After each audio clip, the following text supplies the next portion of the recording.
Yeah, to be alive. Once again, by the Connie, Mr. Yahudah. Didn't have to do it, but it done it again. And we here. Isn't that right? Make sure we get this thing right. One more again. I see the abortion right activist people are still out on the move. Isn't that right? They had Arizona.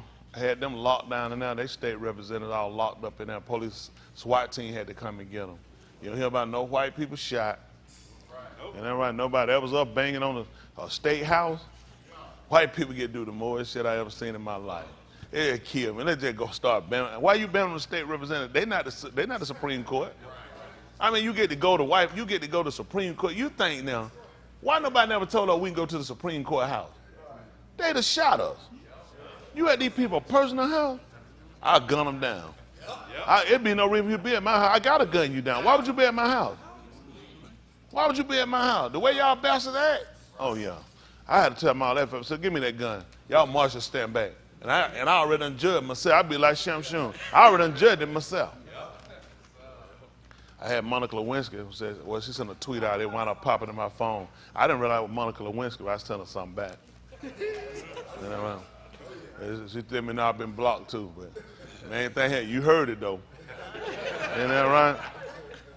Ain't that right? Talking about F and all these different ones. She went through a list of who all they need to F all these Supreme Court people. I don't know about that effing and why they're in that situation they in. And every time they do some responsible effing. Isn't that right? And they don't want us to sit here and pay for you to kill your baby. Had nothing to do with it. I don't get it. I don't know what's the problem. You don't want to get pregnant. It ain't but a couple ways not to do it. Don't do nothing. Put some protection. You can't also let you go out here and go willy-nilly and then you say, we supposed to back you and killing your baby. We don't want to be a part of it. That's your choice. I don't get it. Some of the stuff that people waste time for, all these people over the United States coming out here with Georgia, Texas, all these states. Where these bastards been when we been gunned down? Don't they know we somebody's child? What are these people doing? But I mean, it makes sense though. These killers, what you expect from them? And don't really killing these baby, I was telling them, they just need these stem cells. That's not really killing the baby. People don't realize they don't give a flying flip about these people.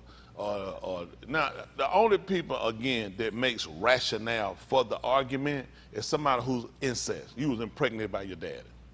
It will make sense. You see what I'm saying? Your grandfather, something like it will make sense that you argue in a situation. You were raped by somebody.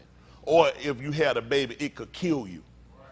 So now it's your life, their life. So that will make sense for the argument. But you just land on your lazy back and you get pregnant and you think we're supposed to support this? Some of these women are addicted to these abortions. They constant abortion. I mean, they just get pregnant because it's a drill to them. You see what I'm saying? You got women 5 and 6 and then they sold it to us in the project to wipe us out. See, the Indian theory didn't work with us. Put us on reservation. That's all a project is, a reservation. You put them in a controlled environment, then you give them their food. You think they let the Indians win and got their own food? They set them up where they get them their food. That way they can make sure that destruction is imminent. See, it didn't work for niggas. Listen, everything they gave them took them, like the Indians, they the worst drinkers on the planet. I'm serious, they ain't made you can't give them look. It don't work for them. Like us, nothing stop. A nigga get drunk, we'll bust out 6 or 7 right on the spot. I'm talking about that day. Now they don't get crack cocaine.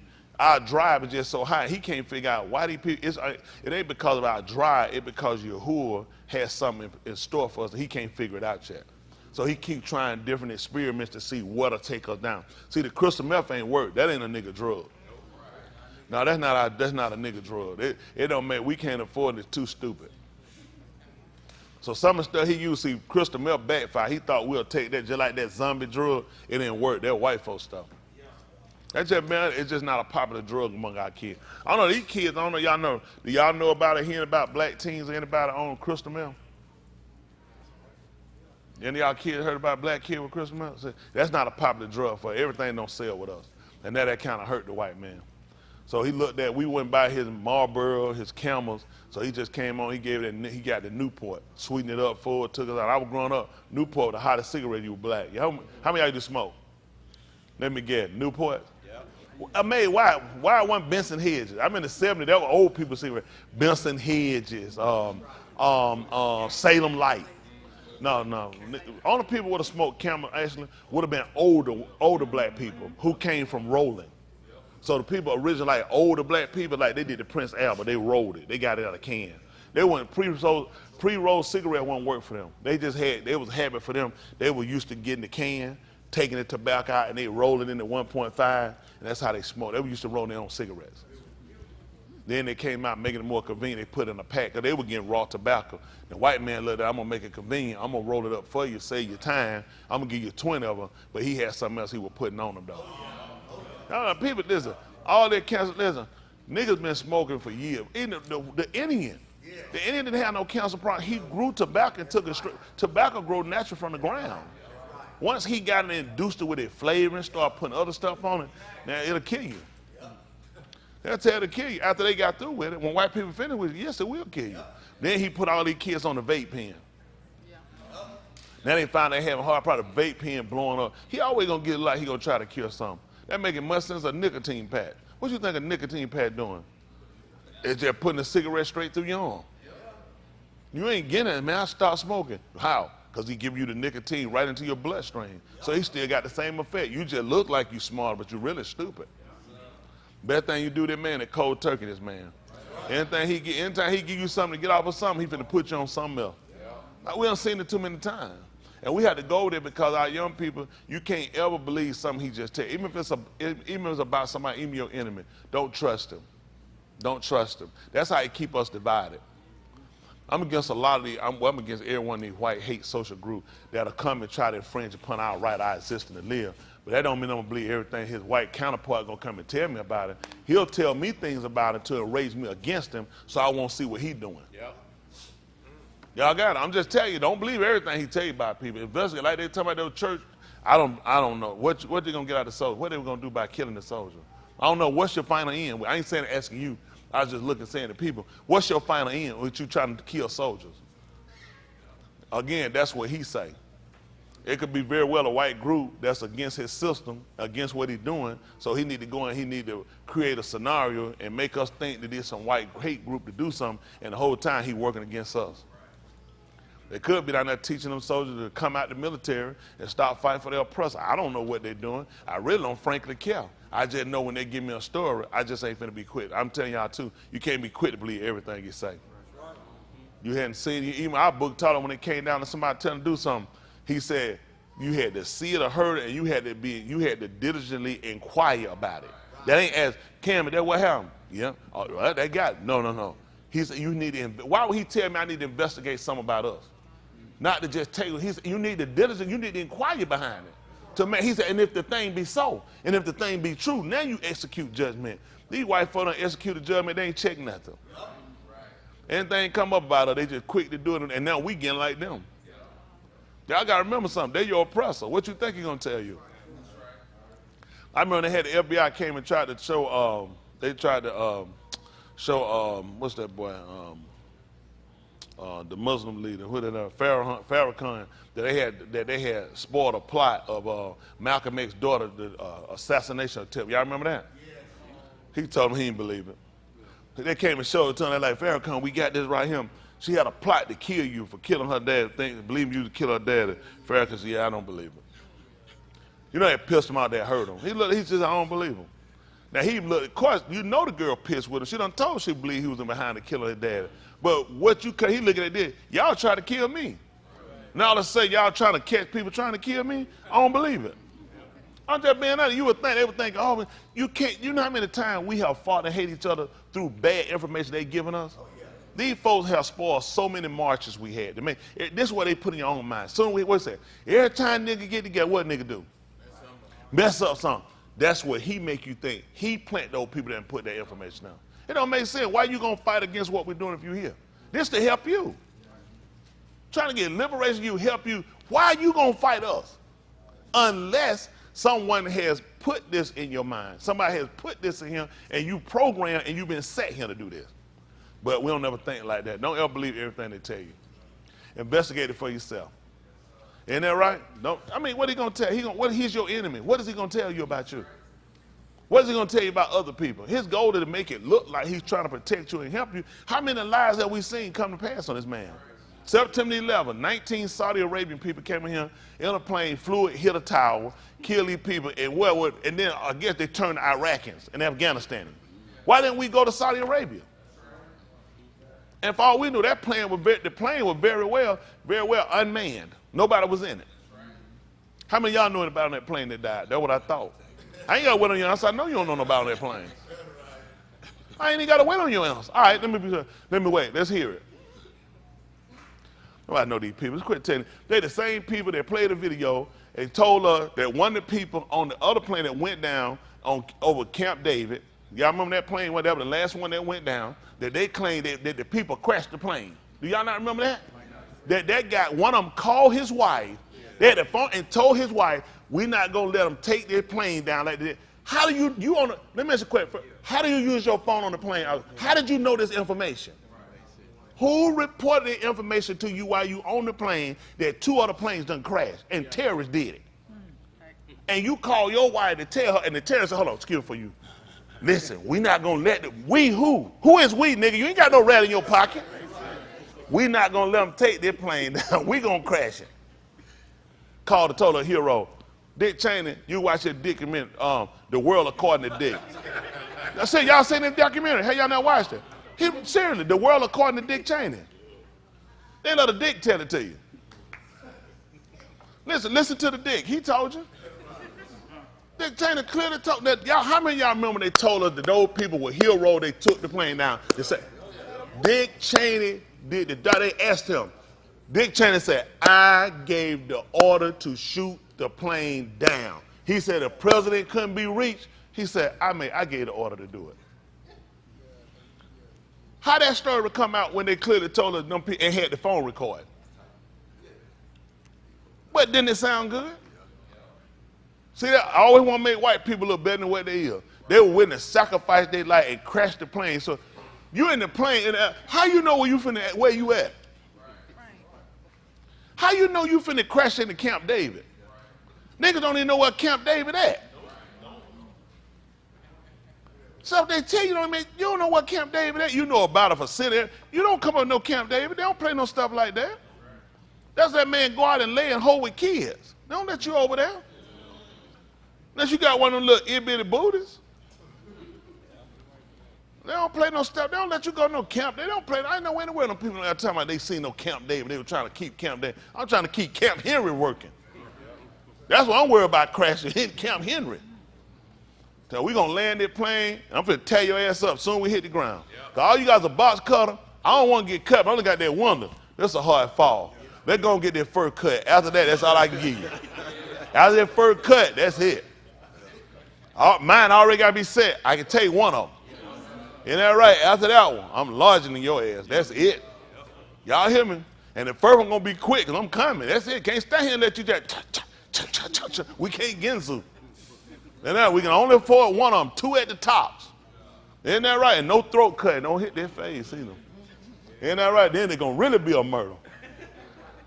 But I just show you how bad off we are that we subscribe to whatever these people say. We just listen, we just believe it, we just take it, and we don't consider how much bad information have we gotten from our oppressors. And a lot of this, again, is why we've had so many divides and why we've been so torn up in our homes, in our family. He gives us all our numbers. How many black homes broken up? Now, he'll tell you probably millions. But then, do you actually know that account? No. Most of what you hear. You had how many? Let me ask something. Any of y'all here broke? Did anybody call you to get the account with you? How many of y'all called? Did anybody call to get an account from you? What? So how they get the numbers? See, white people create these and fabricate these numbers. Then you have an argument discussion. You always repeat what you get from them. That's how they get us. Everything you repeat, you get from them. You don't know that to be factual, be true. You might know one or two people that are in that car. We're not saying that the number is not a large number, but the numbers are not always accurate because they're coming from your oppressor. You number one with blood pressure. How many of y'all have blood pressure issue? How many of y'all told them about it? No. Because what's going between your doctor supposed to be confidential. So where you get your account from? Because I'm going to sue somebody. See, a lot of stuff he told me, he's going to tell you more of us than him. I don't believe it. I don't believe he was eating slop before I was eating it. When he gave me the pig, it was already part of his meal. He was already eating. He gave me the chitlin. He gave me the sow's meat, but he was already eating that disgusting animal before I ever met him. Ain't that right? That was a regular meal at his table. So no way in the world we come up all of a sudden and we the major people. He ate it before we did. How far the chitlins is from the ass part of the ham? All of it connect together. Snout just right in front of it. It's all in the same body. So if it poison is killing us, we got it from him, and he already was eating it first. So what kind of numbers you think he gonna give you? White people just sick, got diabetes, kidney failure, and everything else. But when he reports it, he don't put the number down. Just like when they white kids get abortion, they ain't got to report that. They doctor, come on, the parents already know that. But don't put that in no. Don't put that on no paper. They've been doing these private abortions, just like drug rehab. White folk were going to the Betty Ford Clinic with the first drug rehab. Black folk were the Betty Ford Clinic. All his white Hollywood stars at Betty Ford Clinic. All his politics, they were going to. How many of them in the Betty Ford Clinic? That's for rich, white, astute people. He been on drugs. That man ain't just got on no drug, no last way. Make you look like you been a druggie. He been one. You think Betty Ford Clinic gonna give you all the names of these people when they go and report? You don't go in that little sham boogie, little drug rehab. As soon as you go down, hype them. Lenina in here, she on dope. And Holly across them.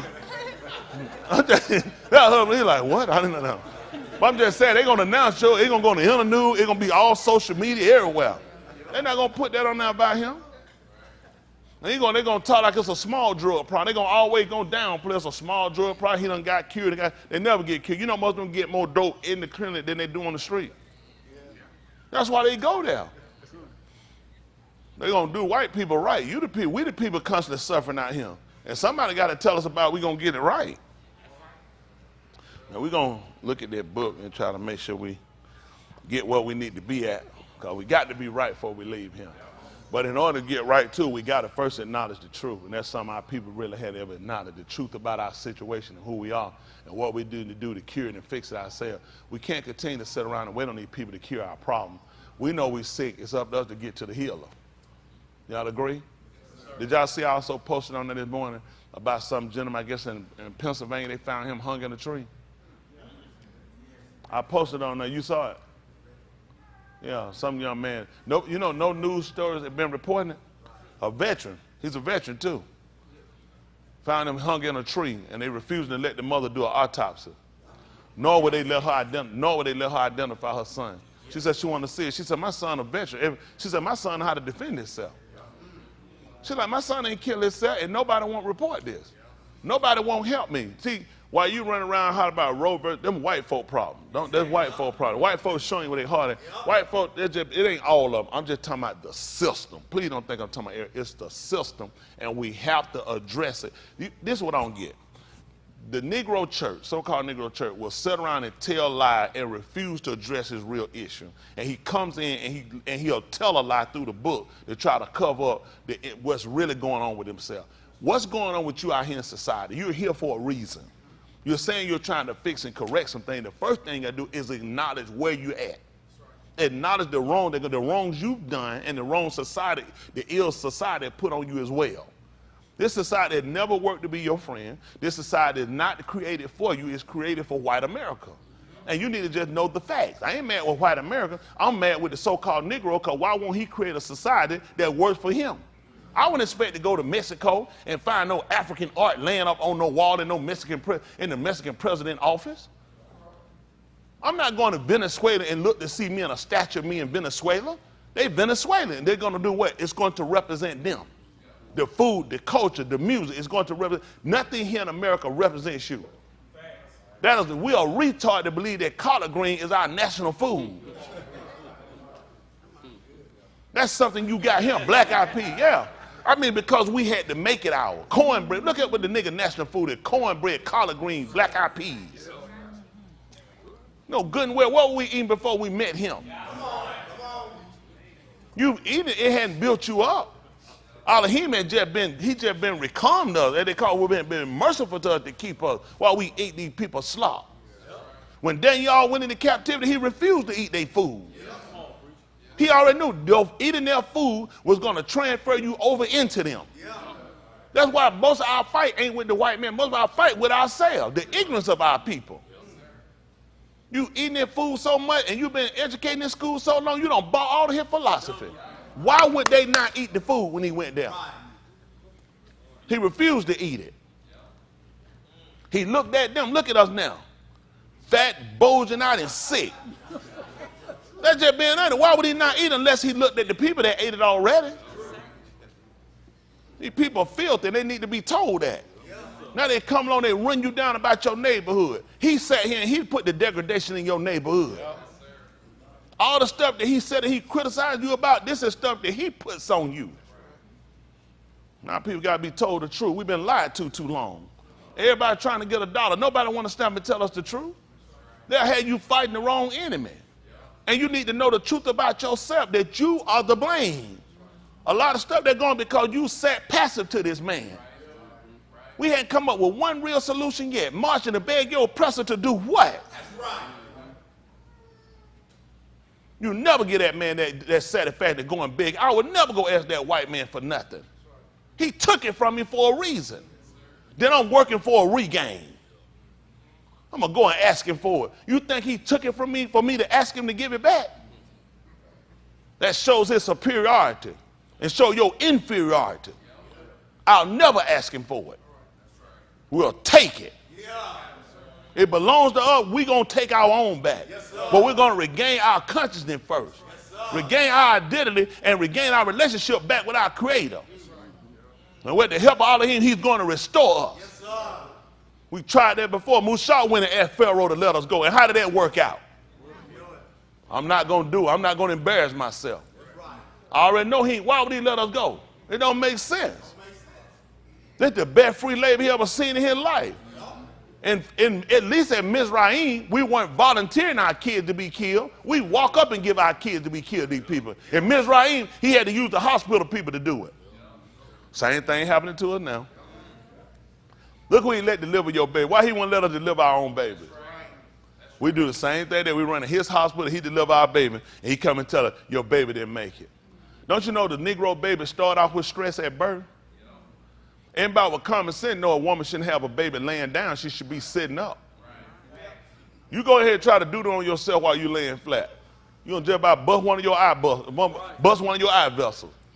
She need to be sitting up on a stool so that it's easier for the baby to drop out. So the baby's already born in stress. The mother stressed, the baby stressed, so the psychosis of your downfall start at birth. They know it.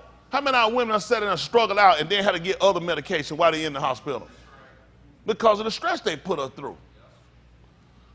We just learned about having our babies underwater. We already learned how to, first of all, we learned how to have our under budget. Got to cut everything. You can't get everything. Nigga give you a pair of scissors from your elementary school to cut the umbilical cord. And some duct tape to wrap it up. Under budget. We got a lot of problems we got to fix. But first of all, we got to agree there is a problem. There is a problem. I'm telling you, we got to fix it. Fix it with our Creator. Fix ourselves individually. Then we work on collectively so we can fix our home, get our kids back. I was looking at the news on Clay sent out where, what was it, 5-year-old was killed in a car? Yeah, 5-year-old. Hey, listen, trial right there. We had a trial right there on the scene. But then you got to look at our kids and wonder, and you got to ask yourself, these kids that's doing it, somebody had put this in their mind. That's the TV. Everybody need to be blamed for that killing.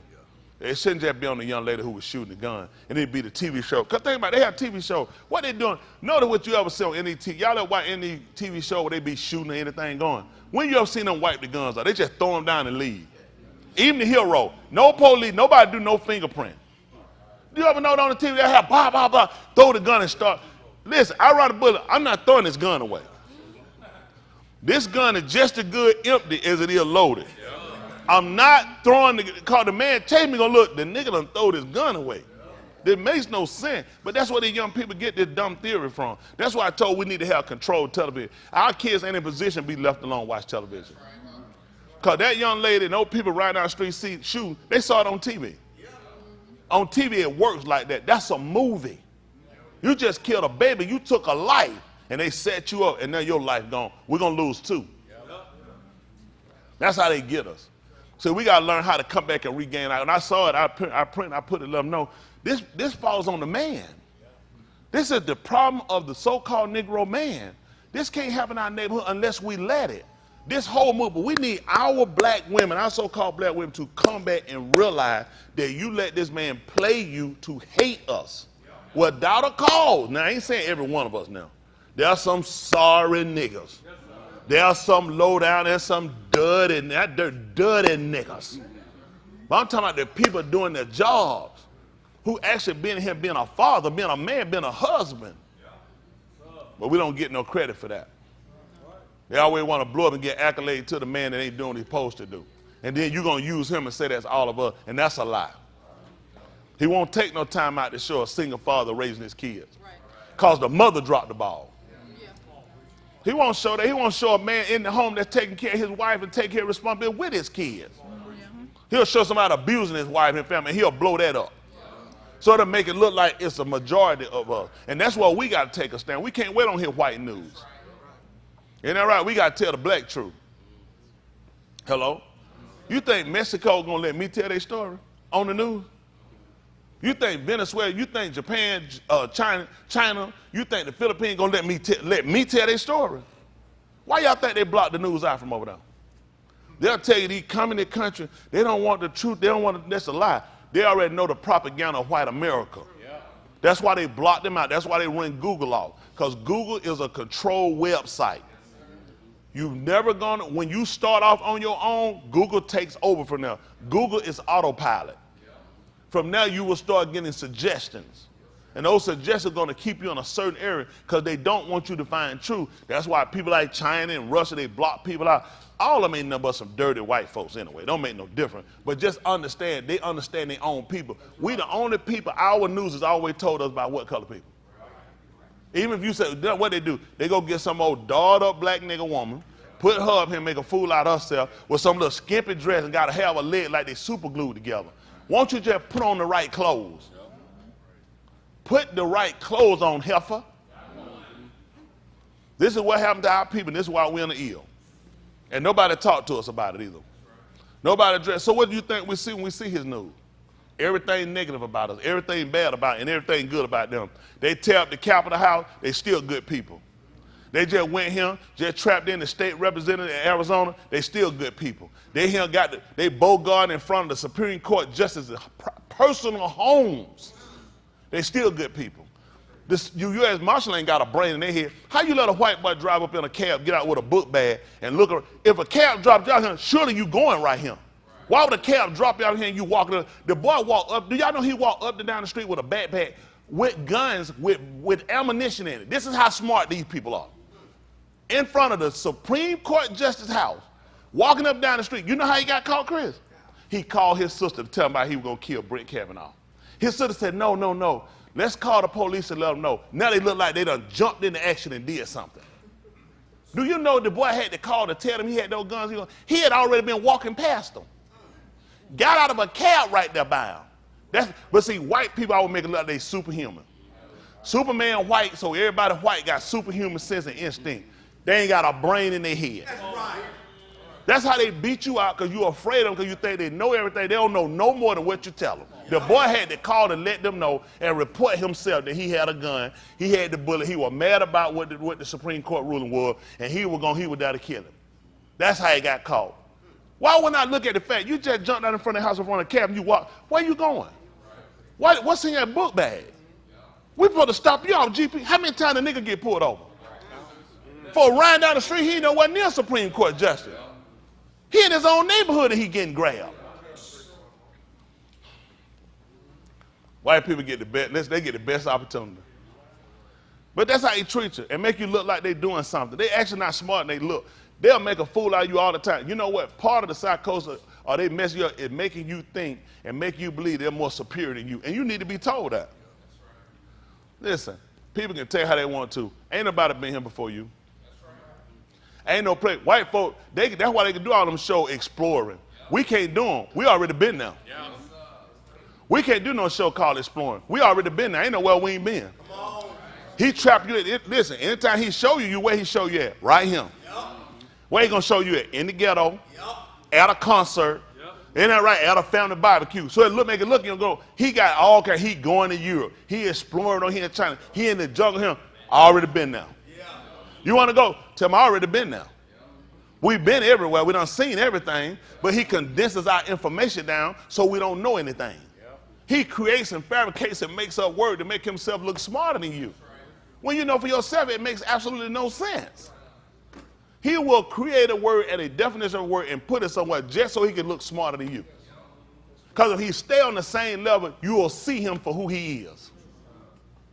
Those words don't make him have a character.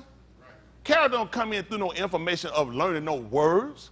Character come in with self-initiative, with knowing what kind of credibility you have. This is something he's never had. Why you think every time you get one of somebody black got to be in that house? Whether it's going to be maiding or sweeping or cooking, or it's going to be vice president or secretary of state, because he already know his white face can't show up everywhere and everybody believe him. He got to have your face down. Hello? He got to have you down. Who you think, listen, they ain't had a white boy president yet, then 1 hour nigga people ain't been in there. Don't let nigga offend you. He made the word nigga negative. Because he gave your definition to all your words. You go back to Africa, you'll see what nigga means. It's an emperor, he's a ruler. And he hates the fact that you coming back to something that he went down and he tried to downgrade you to, but we coming back to the knowledge of our superiority. Hello? Let me ask you something. You can take it how you want to take it. Which one of these races you think teach themselves that they're inferior to another race? What race teach themselves they're inferior to another race? Why are we the only people that walk around with that mentality? Do you not know we raise our kids with inferiority complex? About his superiority. You know how you do it. You might say you don't. You always teach your kid about his superiority. Don't mess with that man. That man will arrest you. That man can kill you. You can kill that man. That man need not mess with you. No, you're teaching people. No, I'm not going to teach my people to be stupid. We've done that for too long from King and every other black leader that gave us, and that's why we're in the problem we in. You go back and look, everybody that stood up and resisted him and wasn't going for hitting nonviolent stuff with him, he didn't put his hands on them. Everybody he beat up was nonviolent to him. Why would I come with the same tactic? I ain't trying to take no free ass whipping. That's crazy. We hadn't put our hands on nobody. We the one been disrespected. We're not teaching people to hate nobody. Somebody hating us. Then what's your line of defense? They think it's intelligent to be stupid. The man done created your God. How far are you going with that? The man done created everything about you. He created every system about you. Now how you going to be somebody that created all your systems? What system do you create? What system do you control?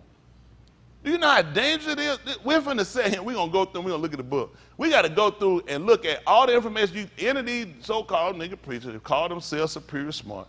Tell them to show you where they get the information from. It comes from white people. All your information comes from them. And that's why you've only gotten so far in life. Even with your creator, he creates all of this. Don't you know that there is listen, we have things that are innate about us. You know what I'm saying? You can't put that down. Everybody knows, people know when they're right or wrong. Don't let nobody fool you. Society is going along to try to make people feel like that you can be free to decide or to choose. People know when they're wrong. Even kids know when they do stuff wrong. That's why they sneak. Little baby, look, why they sneak? Why they just do it open? Because they know it's wrong. I don't want to get caught. There are things innate about you. Nobody got to sit around no book and teach me not to rape no kid, have sex with no kid. It's innate to tell you it's wrong. That's right. That's right. White man got to act like it's an education. Everybody's stupid. That's right. Well, you got a society full of ill people. What are you expecting? The people that should have the dignity, respect, and spontaneity to stand up are too afraid of it. Because we keep worried about what he can do. Let me ask you a question. What hadn't he done? That's why we have to take the stand. It ain't because of what he'll do. Hell, it's because of what he's already done. We can't afford to lose another one. Do your math, do your count on how many good ones you got gone. He's not killing the bad ones, he's killing the good ones. Because he don't want nobody to educate you and teach you that you're better than what he told you about yourself. Everything he insulted you about, it fits you from where your region is. Going to try to make me fit America. I'm not from America. I'm not from America. It's going to be hard to make me fit America. You can call it where you want to say where I'm born at, but that's not what's in me. Y'all got me? I got a different call. Look yourself up and see about yourself, the whole design of yourself and how you set up. You set up for a different region. You set up for a different reason. But you didn't know it unless he told you. When he told you all your existence being here in America, only thing you're going to believe in America. Look at all your heroes. What color are they? Think about it. But why would we be mad with him? I'm not mad at him because of Superman and Spider-Man or Thor or anybody else. They're white. White people have to create their own. They have to give you something that's a figment of their imagination. I can use people that are real. Shamshun was a man of color. Right. A man that killed 1,000 men, no cape on. That's right. No mask. Yeah. Isn't that right? That man was an absolute. That man went and done it by himself. He ain't having no, come help me out, help me. No, I'll do that myself. And then he told you when he'll start. He said, after I avenge myself with these people, then I'll cease. Nobody ain't called him down. His name wasn't Rambo. He's like, man, Rambo a joke. White folk give you Rambo. You don't believe a white boy with a butcher knife and to kill up all us? I'll whoop Tarzan ass myself. Man, he ain't got on no clothes. How am I let a white boy beat me with some underoos on? No shoes. Stomp that cracker toe. Yep. This ain't hard. Yep. White niggas sat around and watched stuff don't even make no sense. Isn't that right? That's right. Man, I got all that shit. I was in the car to get it and put a gorilla. How many of them put a gorilla in the full Nelson? I'm gonna take that baseball bat and say, try that shit with me. Come here. Somebody let me. First of all, I ain't gonna let you come back here and do it. You gotta take your way. See, a lot of these shows, I'm gonna go back. I need to do a remake of all these shows and put a nigga in them. So let them see that part and say, now this is what happened when the nigga comes. That ain't all that stuff. That's the truth. We don't see too much of this foolishness. You think that hadn't hurt us in our psyche? I see one white man holler, run in with elephant, and chase every black person out with spears. The man ain't got no gun. The man has a butcher knife. Y'all don't think that did in our psyche? Y'all don't think that did? Everybody he beat over there, he never fought no white people over there. Everybody he fought and ran off was black. What do you think that was supposed to do to my psyche? Huh? One white man had that much power to thought, and why people think it's just a TV show, what do you think it was teaching white people? It was teaching white people their superiority over us. That they can control her. They were strong, and they could control the animal. Who you think Tarzan was mimicking? Adam. He said, let him have dominion over. What do y'all think the show Tarzan was about? Who beat Tarzan? Who beat him? Low outcome. We got to do a remake. All these shows, our people need the truth. What do you think the cycle of the whole thing was? While we were sitting around, this is what I told you before, it's dangerous to sit around and watch this man TV without somebody narrating for you. You need to be able to stop. So I watch this stuff, but I'm thinking. You have to be a thinker. You can't sit around and just allow your mind to just open and just buy into what he's doing. This is how he programs you. Why you think these countries won't let them shows play over there? Everybody, you know how they do it. Anybody on show, you know, it's a communist control. It ain't that people don't have TV. He look at you're not watching this shit over here. You're not finna watch no show, except, man. You think they finna play Godzilla come in and eat up all the Japanese people over there? What they supposed to teach them? He don't come nowhere but eat up Japanese people. These people don't play no shit like that. They're not watching no stuff like that. They're not even gonna play the Kung Fu movies over there. It don't make sense. Kung Fu about Chinese people. It's about Chinese people fighting away. We watched all we think was nutshell. It's not. It's about Chinese people fighting people that had put them under oppression. How many of us knew that then? None of us knew that. Why would you? It was about fighting. It was not. It was about them trying to protect their culture, showing their superior or their defense. They were fighting people that oppressed them. They fought some of their own people because some of their own people had bought into the superiority or the supremacy of the British, of the Americans, of the French. All these people are folk that invaded them. The nigga don't know nothing. All the nigga did went bought him a bathrobe and tied it up. I want to learn, then the nigga so stupid, get what he want to learn. I want to learn karate. Man, I'm finna go, the damn thing said kung fu. Well, I'm finna go watch a karate movie. White people show you how dumb we are. It's not a karate movie. If it was a karate movie, it's a Japanese movie. That show you how dumb we were. How many of y'all understand what I'm telling you now? How many of y'all understand now we didn't know nothing? And white folk let us do it. You know what he said? Bruce Lee, the best karate man. Bruce Lee didn't use karate. He used kung fu. He used different arts of kung fu, different styles of kung fu. He did not use karate. He was not a karate fighter. But they don't teach us that. See, you might think this is nothing, but guess what? He gave you the information wrong way. He never wanted you to realize why he didn't show you a kung fu movie where the Chinese people use peaceful protesting. How is that going to work? They were the people oppressed. They were trying to show you that their style of fighting and them fighting and willing to die to preserve their culture. That they were willing to fight at all costs to keep from being under the rulership of other nations. That's why he's not going to let you. Let me tell you something you ain't going to see now. You know what you ain't finna see now, Boston? You ain't finna see no movies with no Chinese people as no villains. You know why you ain't going to see it? China done stopped that shit. China, listen, there is nobody that's a bigger buyer of American movies than China. Most of you guys don't even know this, do you? China let them know, you're not showing that shit no more. I don't want to see no more. We refusing to watch. See, ask yourself about this. It's just that's what you say. It's just a movie. It's not like it's reality. They're not stupid. Why you keep showing pictures of me being the bad guy? Some white guy, some other person whooping all us up and we the bad people and we losing. Chinese people refusing to watch it. The nigga. The nigga watch anything that runs him down. Anything that low grades him. Anything that insults him. China let Hollywood know, don't make no more of them movies. We done. Do not make no more of them movies. Communist China. Oppressive China. America need their dollar. Europe need their dollar. See what I'm saying? But they play you. They talk all that trash about how they got embargo. They don't have nothing against China. Your ass still living. You still getting food and stuff over him. You need China. The white man sold himself out. Don't blame the Chinese for being superior, to making sure they keep superiority over them. Never bow down back to them. The nigga need to learn from them. Where's it got you? Where's it got you? China ain't hurt. With coronavirus and everything else, China's still standing. Everybody needs China to get stuff back together. See, but how bad you been taught about China? Why he been teaching you bad about China? Why he got all these Chinese goods him? I don't see how we got, let me see, the Chinese bad, the Chinese evil, the Chinese communist, the Chinese done started, the coronavirus came from there in their lab. Escaped from their lab.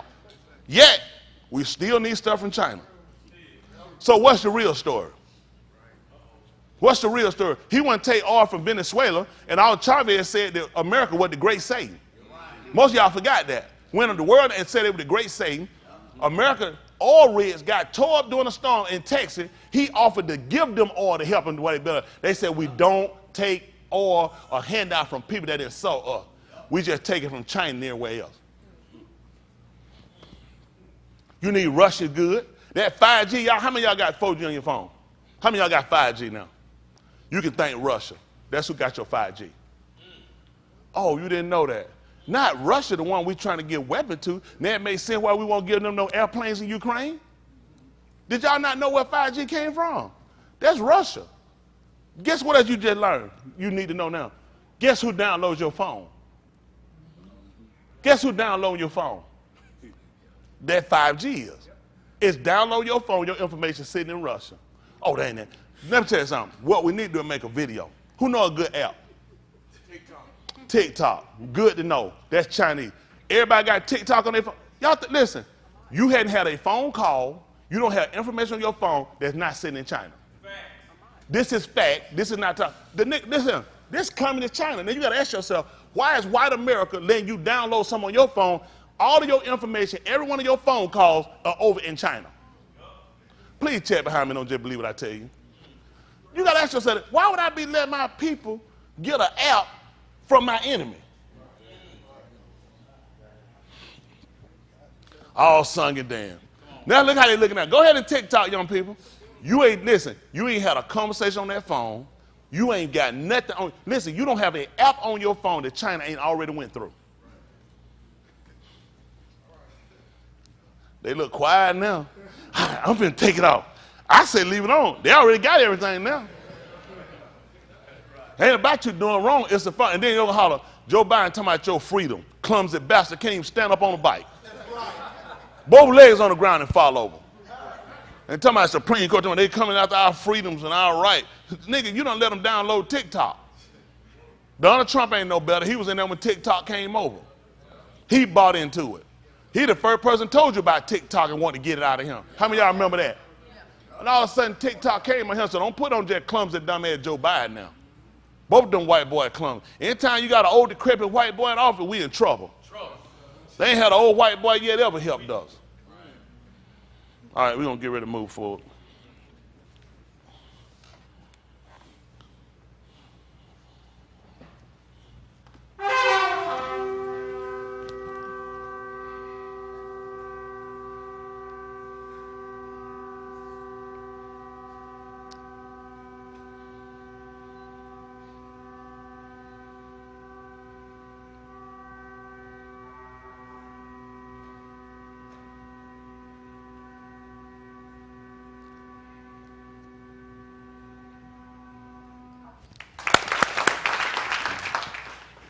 All right, we'll talk with y'all.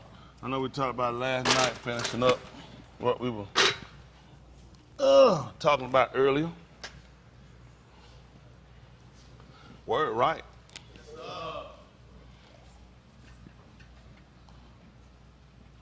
Y'all know my philosophy. I'm big on our people looking at their situation before you start moving through a book, because everything becomes questionable. I believe one thing, Yahudah is the supreme ruler. He been Yahushua HaMashiach, is who moved for us, which died for us, to redeem us, to get us back to our Creator. I believe that part of what we go through him is part of the psychosis, or well, not the son of psychosis, I'm sorry, is the recompense from the behavior of our fathers and our behavior. Because their behavior might have got us him, but our behavior keep us him. Till we can awaken to the knowledge of Elohim, we ain't gonna ever get our liberty. Y'all got it? So in order to get our liberty, we got to first look at, it don't make sense to come and try to free us from something unless we know what's holding us. Y'all know that? It don't make sense. I mean, I learned that. I remember getting a knot. I used to fish a lot. And I used to cut my line, and I learned how to start pulling the knot out instead of cutting it. Sometimes it's too much, you cut it, you want to be quick, they bite, you want to get on it. I learned how to sit down and start looking at, sometimes you could pull on it, and you can wind up making it not worse. So I starting to look at it. You might give just a little pull so you can see, and you pull it loose. You start just trying to get them just to loose themselves some so you can see exactly how they kind of interweave so you know how to pull it out. But sometimes in pulling, you can make a bigger man. You say, goodness, it's gotten worse than what it is. That's been the plight of the Negro, and the white man has successfully succeeded in us doing it. We've been pulling the knot and making the knot worse. We got to learn how to loosen the knot so we can see exactly how we intertwine in here so we can free ourselves. And that only come in first with me talking to this guy, talking to us first to make sure where we're at. Where are we? So we can see just exactly how the knot has been interweaved so we can get ourselves out of it. Y'all got it? A lot of these protest marches, a lot of stuff they got us on, all we done got ourselves in deeper holes. You spend money. Why I got to spend money to try to come against him? And my money ain't used in the correct way because I never gotten free from him. I never got any equality. I never got any justice or liberty with this man. So it don't make sense to keep fighting the same fight with the same course of action. It makes sense to sit down and try to replan and regroup to see what's the best plan of attack in order to get us our freedoms. One is to stop participating. Economic, I'm telling you, listen, there's a series of things you have to do. You see what he's doing over in Russia? He's supplying weapons at the same time. He's working to make sure he tries to get them where they become unstable in their economic. Look at how he fight Russia. Look at how he fighting them. He's not literally there physically. He is in some form, but just how you think he's not. He actually is over there on the ground fighting. He just ain't gonna tell you that. But anyway, how he's fighting him too, he's destabilizing his economy. You see how he's working? Everybody who buys his oil, he realized you put money in his pocket, stop buying his oil. Everybody who uses other supplies to him, whoever get other supply to him or give him supply, don't give them to him. He's looking at that's how you destabilize it. He can't fight long if you cripple his economy. The white man is fighting against you. I'm talking about the system, not every individual white person destabilize his economy. We had to put the pressure on other countries who support him, that's helping him in his plight to take us down. We got to hold them accountable. So why would you be giving this man and why would you be supporting this man when it's hurting us? My life just as important as any of Ukrainian you can find. Ain't about it. Why they ain't sending no weapon to Rwanda? They just in England, they just been having a big massive meeting on them. They finna deport those people. Those folks have fled for their liberty. Look what they do. When the Ukrainians been deported back? We got Ukrainians here. They in Poland. They in Lithuania. They in other countries. They make provision for white people in the midst of COVID. They turn people that look like you right around the water and drown them. So what we need to do to every country that do it, we need to make sure we stabilize their economy. That white man God is his money. If he had a real Elohim in his heart, there's no way you could sit around and treat a human being the way we get treated. But you know what we're going to do? Let's protest. Let me see. Buy the wood from Home Depot and Lowe's and Ace Hardware. Go get the paper from Office Depot and Office Max. Go get the marker from some other store, from Walmart. And we're going to go get some comfortable shoes, comfortable shirt, comfortable sock from every white store he got. And we're going to go out here and tell them, oh, we come out here to tell you. He said, y'all look damn sure good too. Go buy some more and come back tomorrow. We the dumbest people on the planet. Can't fight a big way, then they'll come on. I'm telling you what's real powerful. This it. How many of y'all with me? Y'all with me? All right, this it. What we gonna do? Tuesday, we ain't gonna buy nothing. Now that's gonna hurt him. Because Wednesday, Thursday, Friday, we're gonna spin our ass off. So he gonna pack it, he gonna bring in extra worker Wednesday, Thursday, and Friday. Because when niggas miss one day, they gotta make up for that. We're gonna buy for 3 Tuesdays. So Wednesday, Thursday, Friday, just stop. I'm so sick of dumb, stupid play. Just stop it. Make absolutely no sense. Make sense for you to have stabilized yourself. Well, you don't have to go back Tuesday, Wednesday, Thursday, Friday, Saturday, Sunday, Monday, Tuesday, Wednesday. You should have been stable. One day ain't never gonna hurt this man.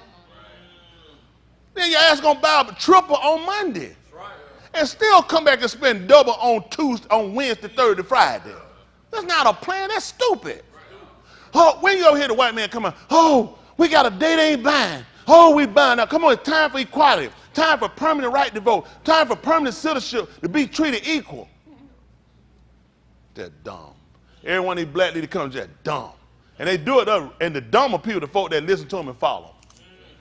All right, let's listen. This is Romans 15:4, I gotta have a base. You can't start, you can't build without a base. That's right. All right, let's listen. And we're using the, what is called the word program?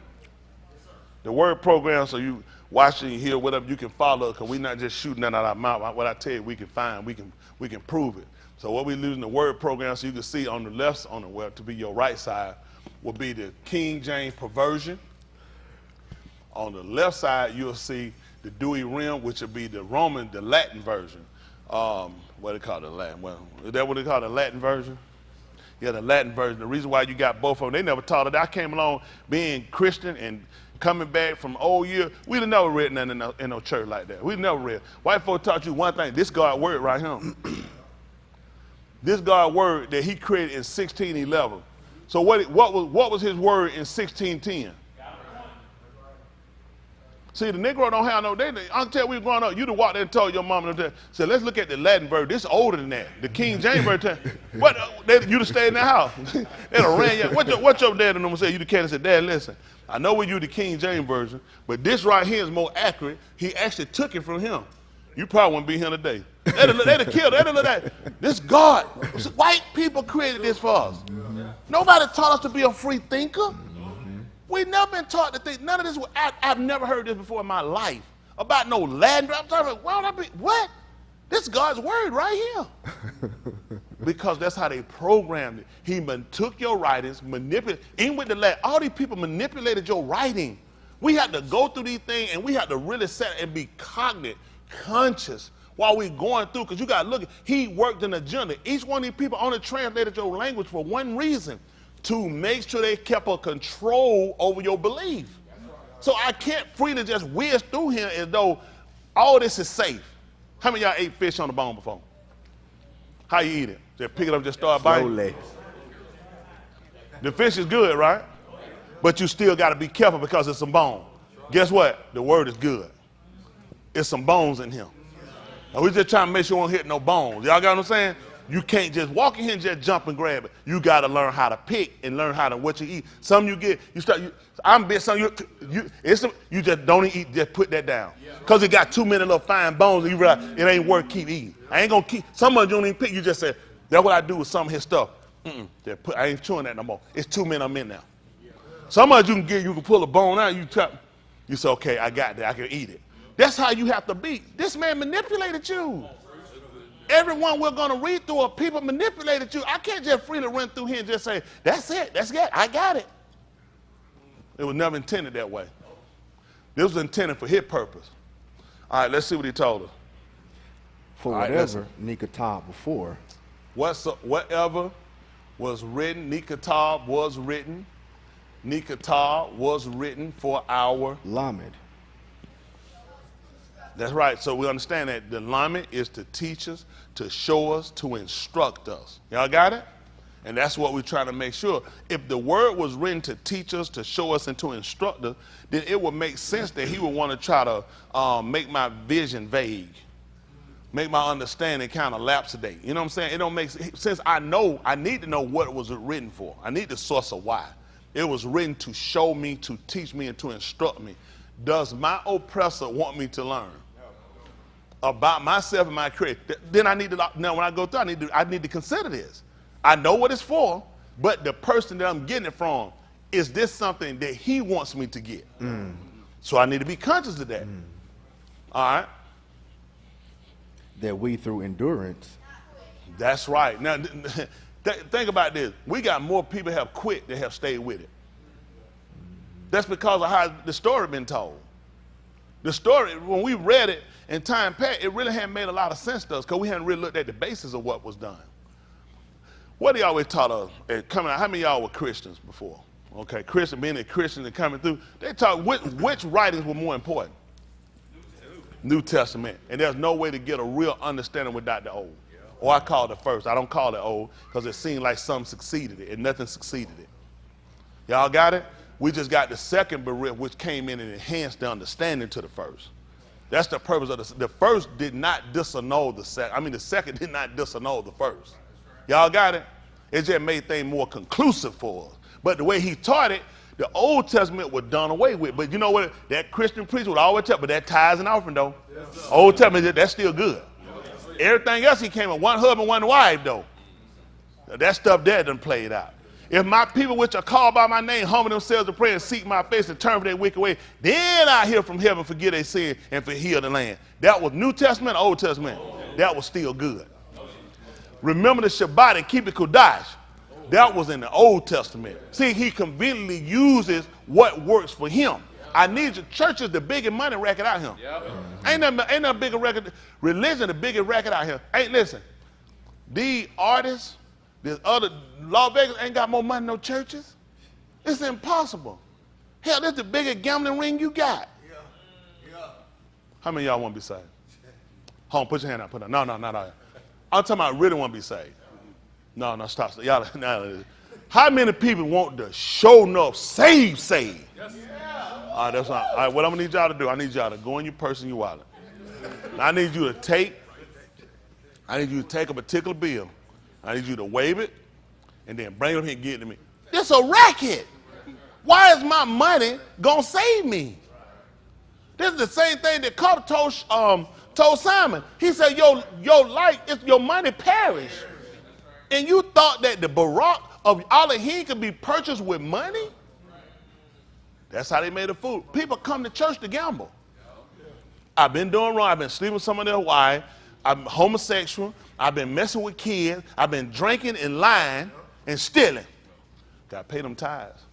So the Lord will bless me. It's a racket. People go to Las Vegas trying to win back money to catch up other money they done lost. This ain't no catch-up place.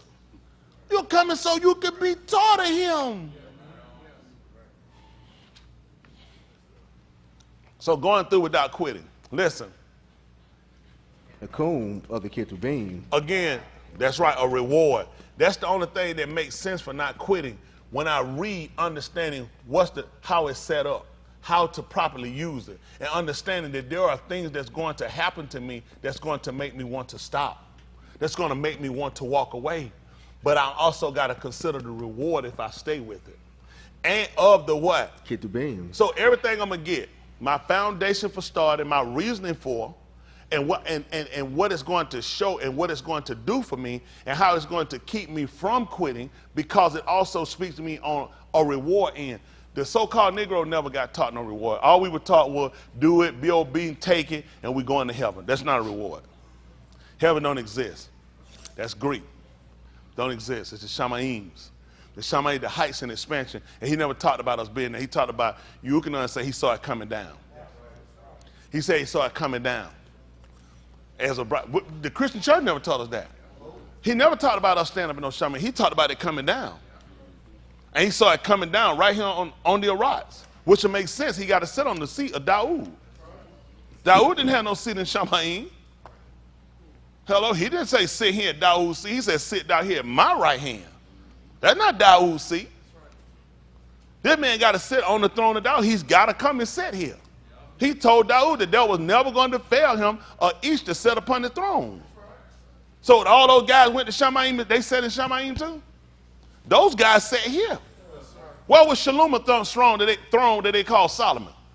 In Shamaim? Because they programmed. See, if he started to program you about a reward here, you'll start to work a different type of way. The way he manipulates you out of reward. Now, let me just see something. What's something? This right here. You want this? Let me tell you what you need to do. Come on, let me talk for a second. I can tell. Y'all give my brother a hand. My brother, come up with my brother. He don't know. Come. Walk up here with him. Come on. Let me see my brother. Y'all give him another hand. Come, brother. Talk to me, brother. Appreciate it. Now, I took this from you, and this is something you want to have back, right? So what happened? You need it? Is this something that you would probably do something for to get back? Yeah. Let me say, so I can tell you. So let me ask you, do you believe? See, you can't let this be your reward, brother. God got something in heaven for you.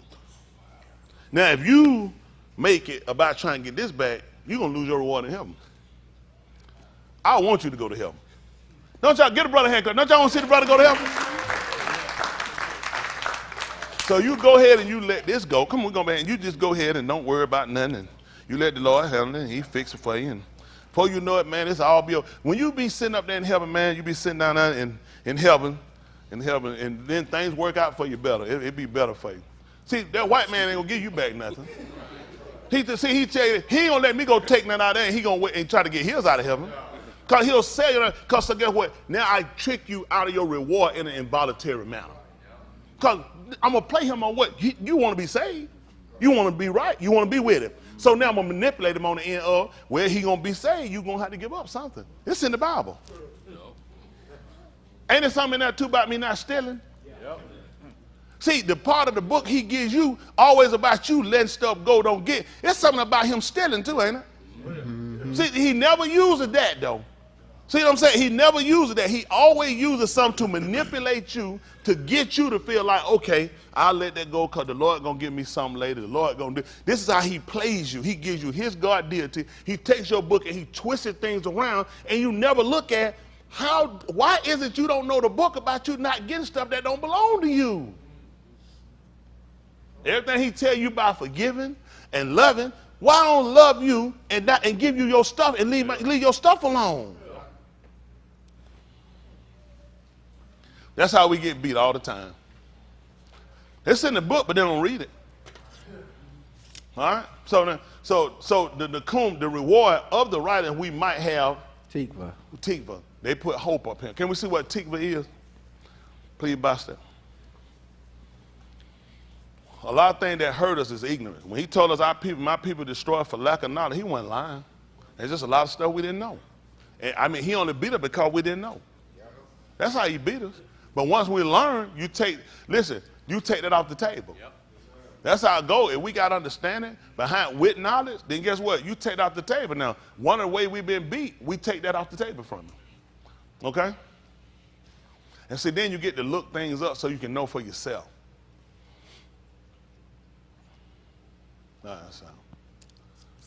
So tikva is how he'll pronounce it, you know, because he's going to use his vowel points. Y'all know how he do it. He's using the toot, so he putting here. So he tell you they want to using the T to the toot.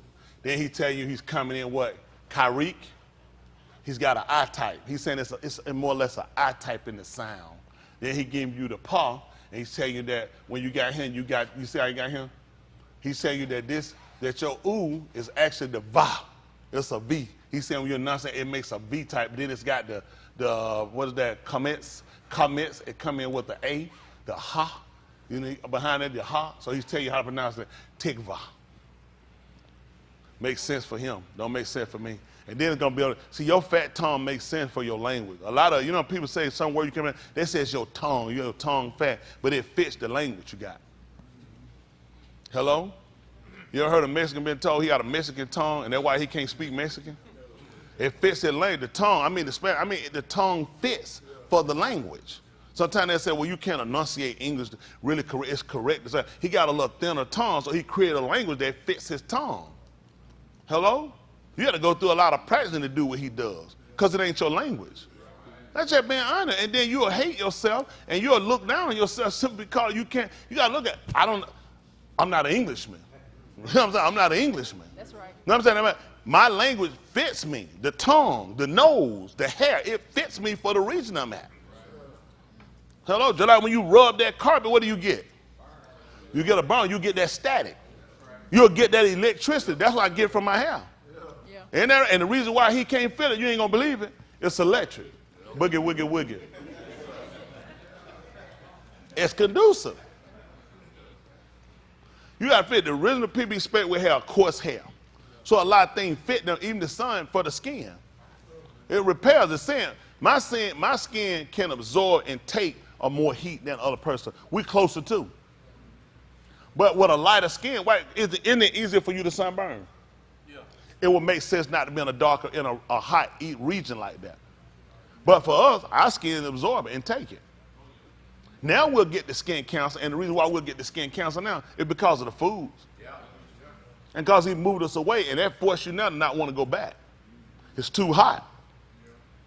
But you send somewhere that's closer. Mushar, he gravitated closer to heat. When he went up, he saw a bush burning. It's already hot. Why would you go to it? He gravitated to the heat. He makes you run from it. Hello? All right, I'm just trying to tell y'all. Let's say anyway. So expectancy, which is similar to what we talked about your call. So we have an expectation. And in actuality, the so-called Negro never had an expectation when reading the book other than when he died. That's another way. They know it. They had no reward. I can tell you, growing up, you went to church growing up. You remember some rewards that you could get right then. The preacher would teach you about what you could have right now. Pretty much everything was when you die, when you cross over. And that's not a bad thing in a sense, but it leaves you no real vitality to really work for nothing now. Because everything I'm going to get is when I die. Why can't I obtain something now? See, that's what I'm saying. He taught you that so they get where I can come and take your house. Because you know what? You ain't worried about it. You got another house in heaven. Right. And all these are lies. But that's how he gets you out of things that you have. Because he's so, what white people sit around letting all their stuff go because they got other stuff in heaven? Because they know that's a lie. That's a lie.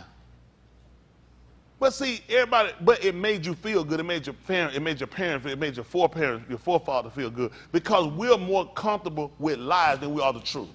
It's more easy to hate somebody that makes you move and become responsible than somebody who sits around and allows you to sit on your lazy ass and do nothing. Salvation don't just come. This is something we have to work toward into. Okay. Now these are all the words that James will use. This is how he codes. James know when he gives you these words, he know what he's actually saying. But he tells you when you read this, so when you use hope, it'll make sense to you. Can we see where his word hope come from? I seen some say nigger stick. I need me one of them. I know it got some knots on it.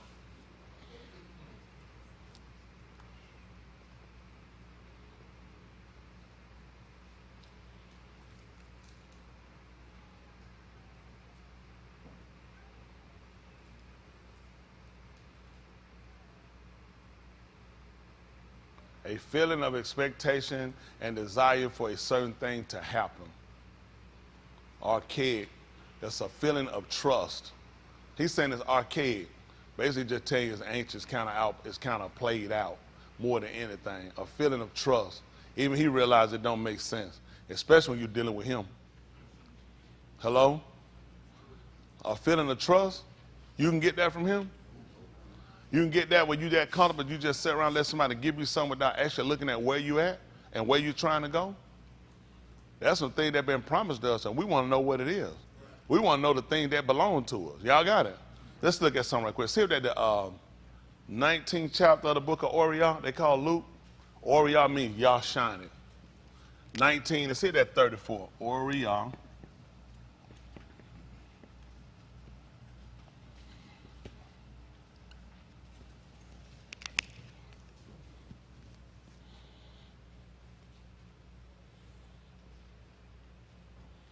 We'll jump down. Let's see about 37. You slide about 37. I put 34 down. Okay, let's see. 37, listen. And when he was come nigh, even now at the descent of the Har of Olives, the whole multitude of the Talmudim began to rejoice and Tahala Elohim with a loud call for all the mighty works that they had seen. Mm-hmm. Saying, so, see that they had seen, that they had heard about? That they had seen. See that? That's part of teaching. Seeing, showing. See, a lot of stuff that we rejoice about, let's just be honest, what you seen? Mm. You see what these people looked at? Let's just be honest, this is Lamed. This is something that's practical for us, and you need to be practical with yourself. Let me tell you what I did. I've lied to myself for years. We all have. And people won't admit it. People lie to themselves about salvation. In fact, you don't have to know.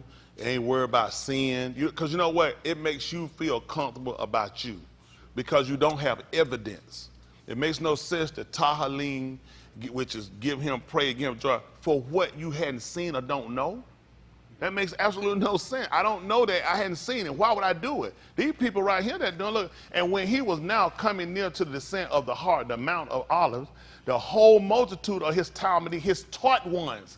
What do we say Lamed is? To teach, to show, to instruct. The people taught, so he taught them this. And listen, his Talmud began with joy to Tahalim Elohim, with a loud call, sound, voice, for all the mighty works they had didn't know nothing about. There was somebody else told them. Because they're getting to see the evidence to what he said. Prove. Your book told you to prove all things. But see, when you read as a Christian, you just keep going. You don't stop the thing. All the people, won't you praise them like they did in the Bible. Come on, praise them like they, come on, mother, you ain't gonna, get up, get on the ground, come on, praise them. Let me see it. See, when I see it, then I know why I'm giving him the tahalim. When I hadn't seen, I don't know, it makes no sense. Don't worry about what you ain't seen. Give him a hand. Come on, y'all, praise him, praise him. Come on, praise him. He taught the people he taught saw the works. They saw the deeds. They saw the attributes of this man doing. That's why they were giving the tahalim to Elohim. The reason why you stopped, the reason why you quit, the reason why you're not consistent, because the truth is you hadn't seen it because you hadn't known how to identify it. He hadn't done it. What do I know? The only way I recognize him in my life, if a check come in the mail for $55 million from nowhere. Who is this? Nothing but the Lord. Catch the check, your ass going to jail. You know you ain't done nothing for $55 million. This is a setup. Your ass is being federal statement. Put that damn thing back in the box. And then they're going to talk, the Lord misspelled my name. That must be that new name he'll give me help. No, it's going to be a new name you go to prison. It's not right, punk boy.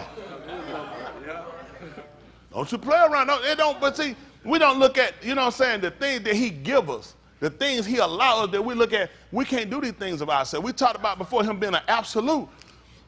I can't control the things about me and the things around me. I ain't gonna say I can't control behavior, but there are things I can't control whether I'm sick or well. It don't matter how much you eat or you exercise. He controls these things. So I learned to appreciate the fact that what he's done, just like them, they saw people that were evidently couldn't walk, couldn't see, going to the doctor, spend money, couldn't get healed, and then seeing him perform the works, these are the things we heard. I'm Yahudah. What did he say I do? I heal all your disease, which he didn't change because it's still staying in his protocol. I heal all your diseases. Y'all got, and we learned our afflictions came because of our actions. So when we start to recognize, we start to appreciate the deeds of, but when all you look for is a new car or something to come in the mail or something or some good news from something, you don't realize he's working. You just got to learn how to identify. Even with our captivity, it shows our relation. But we look for so many of the common things. Okay? So when they had seen, let's see what happened. Saying, Baraka be the Malak that cometh in the Shem of Yahudah. Listen. Shalom in Shamayim, and Kabud in the highest. Mm-hmm. And some of the Parashim from among the multitude said unto him, Adon, rebuke thy Talmudim. Mm-hmm. Stop them. Reprimand them for that. What happened? And he answered and said unto them, I tell you that if these should hold their shalom, what happened? The Abon would immediately sayat. The stones. Yeah, that's right, the bonds. That's right. Listen. Well, the stones would immediately cry out. Listen. And when he was come near, he beheld the city. And what did he do?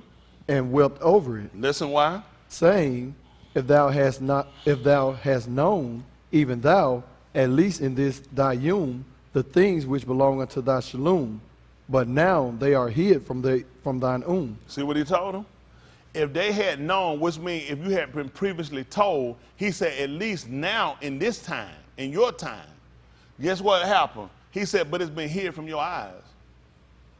So how do people hide it from your eyes? Huh? Not incorrect teaching, by flooding your mind or flooding your marriage or flooding your relationship or flooding you with other information. Mm-hmm. A lot of things we're so concerned. Right now, people are, man, I'm just waiting on the gas to go down.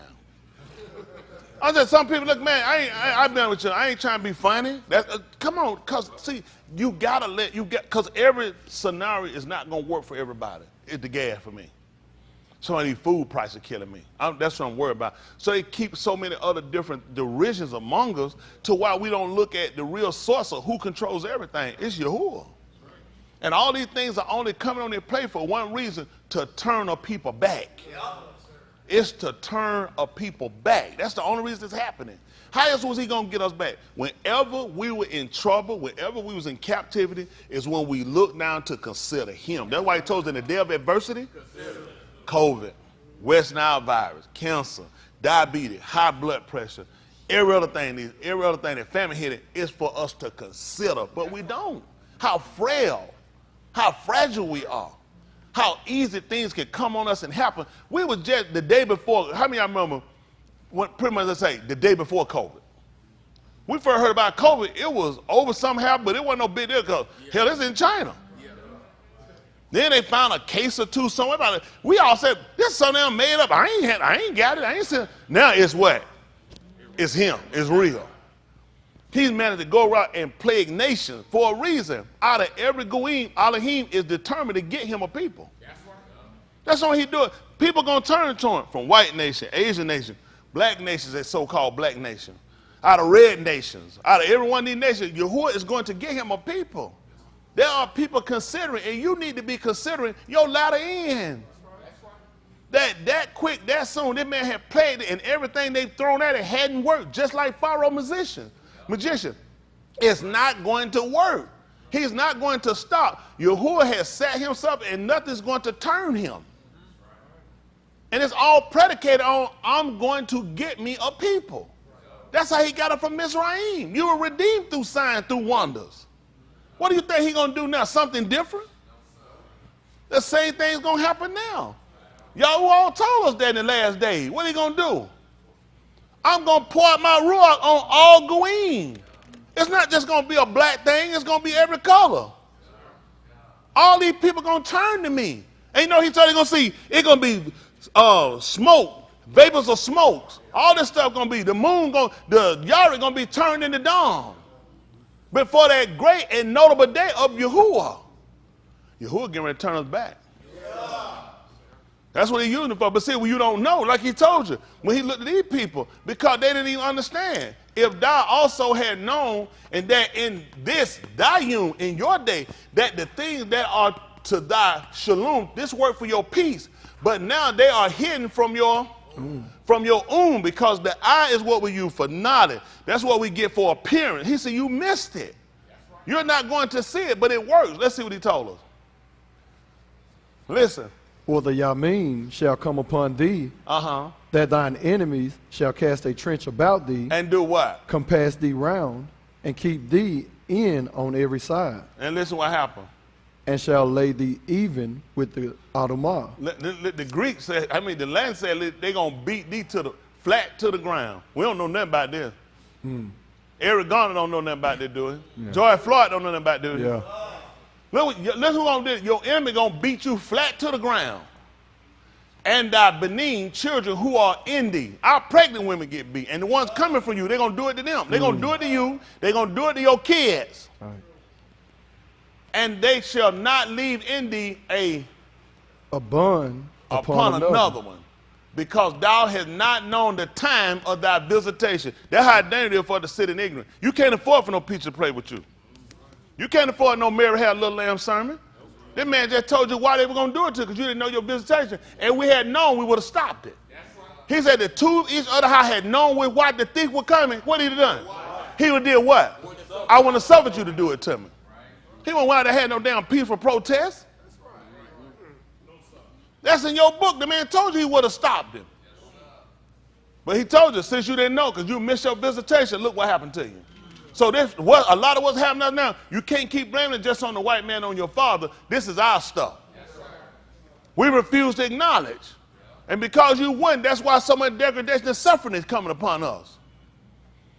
See that the 3rd chapter book of Yahudah, they call Joel. 3 and 1. I don't know, I got this up and maybe I'll come back another day.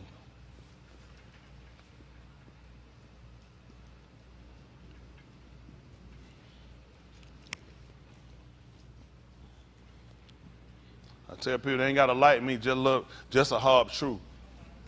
A hard the truth. Yes, sir. Truth, ain't nobody suffering like we suffer. Nobody. That's right.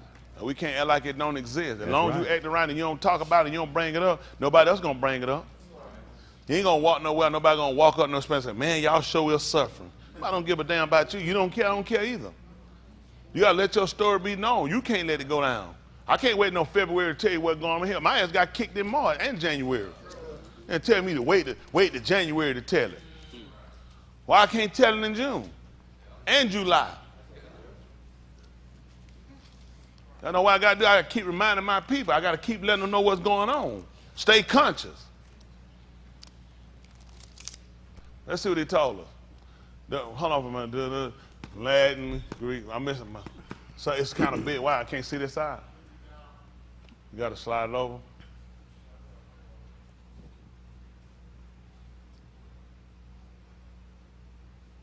So though why this is the Greek. The Greek is older than the Latin and the English. So a lot of the translation came from the Greek, the Latins, and the King James English version. It's important for people to know that when they're reading this book. I only use it because I want to show you how things been transgendered. This ain't the only thing we use. Look at their Septuagint, the Greek Septuagint. You need to look at it so you'll know. So this is how long this is. No, I'm saying over here, it just decides, do I got everything pretty much? It's just some more down. Okay, let's go. I like to look at the Greek side too. Listen. For behold, in those Yamin, and in that time, when I shall bring again the captivity of Yahudah and Yarushalum. Y'all see what he say he gonna do? He gonna turn the captivity. He gonna turn us into captivity? Bring us back from captivity. So what you think this here for? Captivity. What did this call for? Based on how we use the word. What's your foundation? What's your foundation? To the beginning at the end. Hello? To the end at the beginning. To the end and beginning. What's your foundation? Written before time. You said the same thing. He said, what's your foundation? Wow, that's tight. Whatsoever written before time, what was it written? Alamin. That we through Endurance. Wow, endurance and Nakum.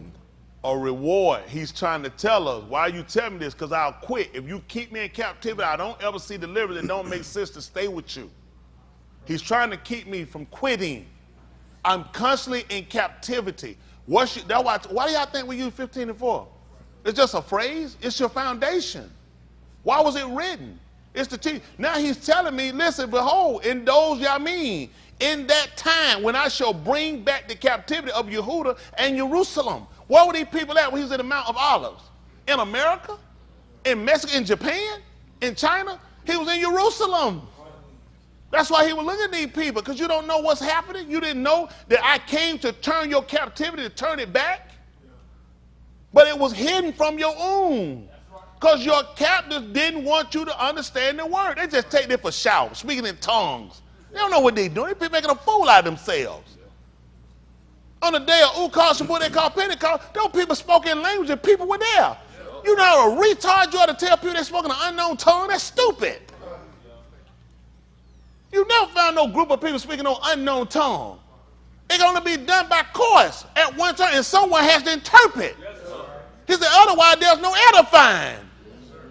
Dumb ass. Yeah. Ain't nobody sit around and make a fool out of you. And your soul at stake. That's right.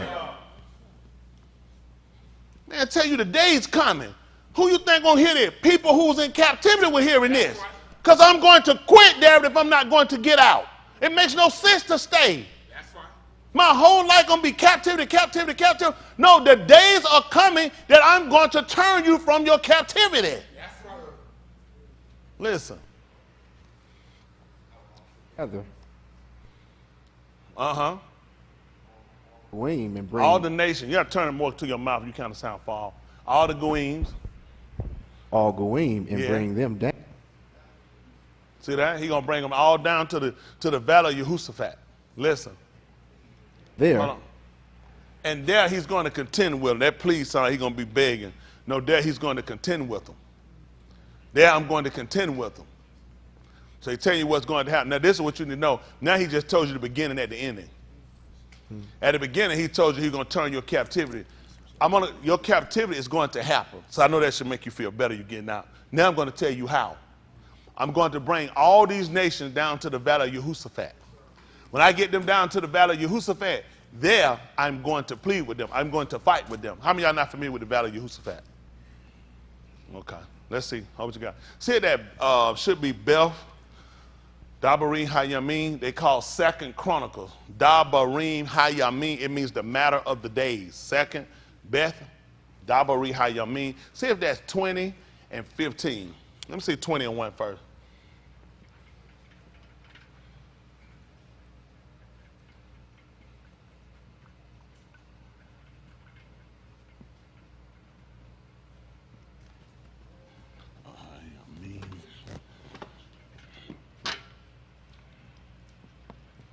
It means the matter of the day. You use chronicle using Greek. Chronos, that's the god of time. That's their god of time. That's why they tell you time fly. We don't use that stuff. I think 15 what I want, we'll start at 1. That's how how we say, woo, time sure do fly when you're doing what? Having fun. They're making an ass out of you. Mm-hmm. How you seen time fly? Right. So that's a Greek god. But how we knew? That's what I'm saying. That's part of your derision. You say things and you start to buy into the premise of it. That's the problem. You believe what you're saying. Woo, time fly. Time flies? Time just keep moving. But they'll assign certain things and just integrate it into your conversation. And before you know it, you speaking foreign deity language. Yep. Mm-hmm. Whole time, your whole language is foreign. When Yahudah he came through Mizraim, get what he said, heard, Lee? What's that? He said, I heard a strange language. Yes, he said, I ain't heard. I ain't know that. Right. Right. I don't know nothing about no time flying. He said, I don't know what you're talking about. And you trying to recite that back to your creator? That's why we still been in our derision. Let's see what happened. Listen. It came to pass after this also that the Benim of Moab What is Moab? That means it's of the Father. Listen. and the Benim of Ammon, and with them other beside the Ammonites, came against Jehoshaphat to battle. See that? They came up. See that? Other nations came too to fight besides them. The problem with the people that came to fight against us, these are our relatives. Moab, Ammon, those are the Benin that came out from Lut, that they call Lot. They came, and not only them, the other people came, some other nations came up with them. That's why I try to tell you, your derision ain't coming from no one person. Hypothetically, Cam and him fighting, you going Cam like, man, he would hit me. I wasn't on the person fighting you, Cam. I wasn't on the person hitting you. Yahudah showed you that when they blindfolded. They asked him, who hit you? What was it, probably 2 people had to guess? Everybody was slapping him. So tell me who hitting you.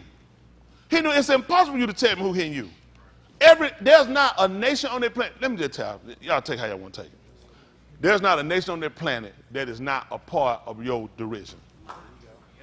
All y'all ask can run out the other countries you want to, run your ass to Africa, run wherever you want to go to. All of these people are working together, okay? There is not a nation on their planet that is not working to our demise, okay? We're not talking every individual. Get that out of your mind. I'm not telling you that. The governments are all working because you are the people that need to be held down. Why you think they turn your ass around that water? If you get on that land and you get here, you will multiply. That's the same thing Pharaoh worried about when you was in Mizraim. Your ass multiply everywhere you go. After a while, you know what else he look at? As soon as something happens, you're going to join with our enemies. No nation is going to help you. And their purpose. Yahudah put that fame out about you. And so everybody works to keep, even though me and you might not like each other, we want to blow bombs up. We definitely ain't letting them niggas get nowhere. We can agree on that. That man ain't got fought, but these folks look like, man, son, that man wasn't fighting just no, look, these 2 nations, you got to bring some help to beat me. You can't beat me by yourself. And they think this done stop. Are you serious? This has never stopped. Come on.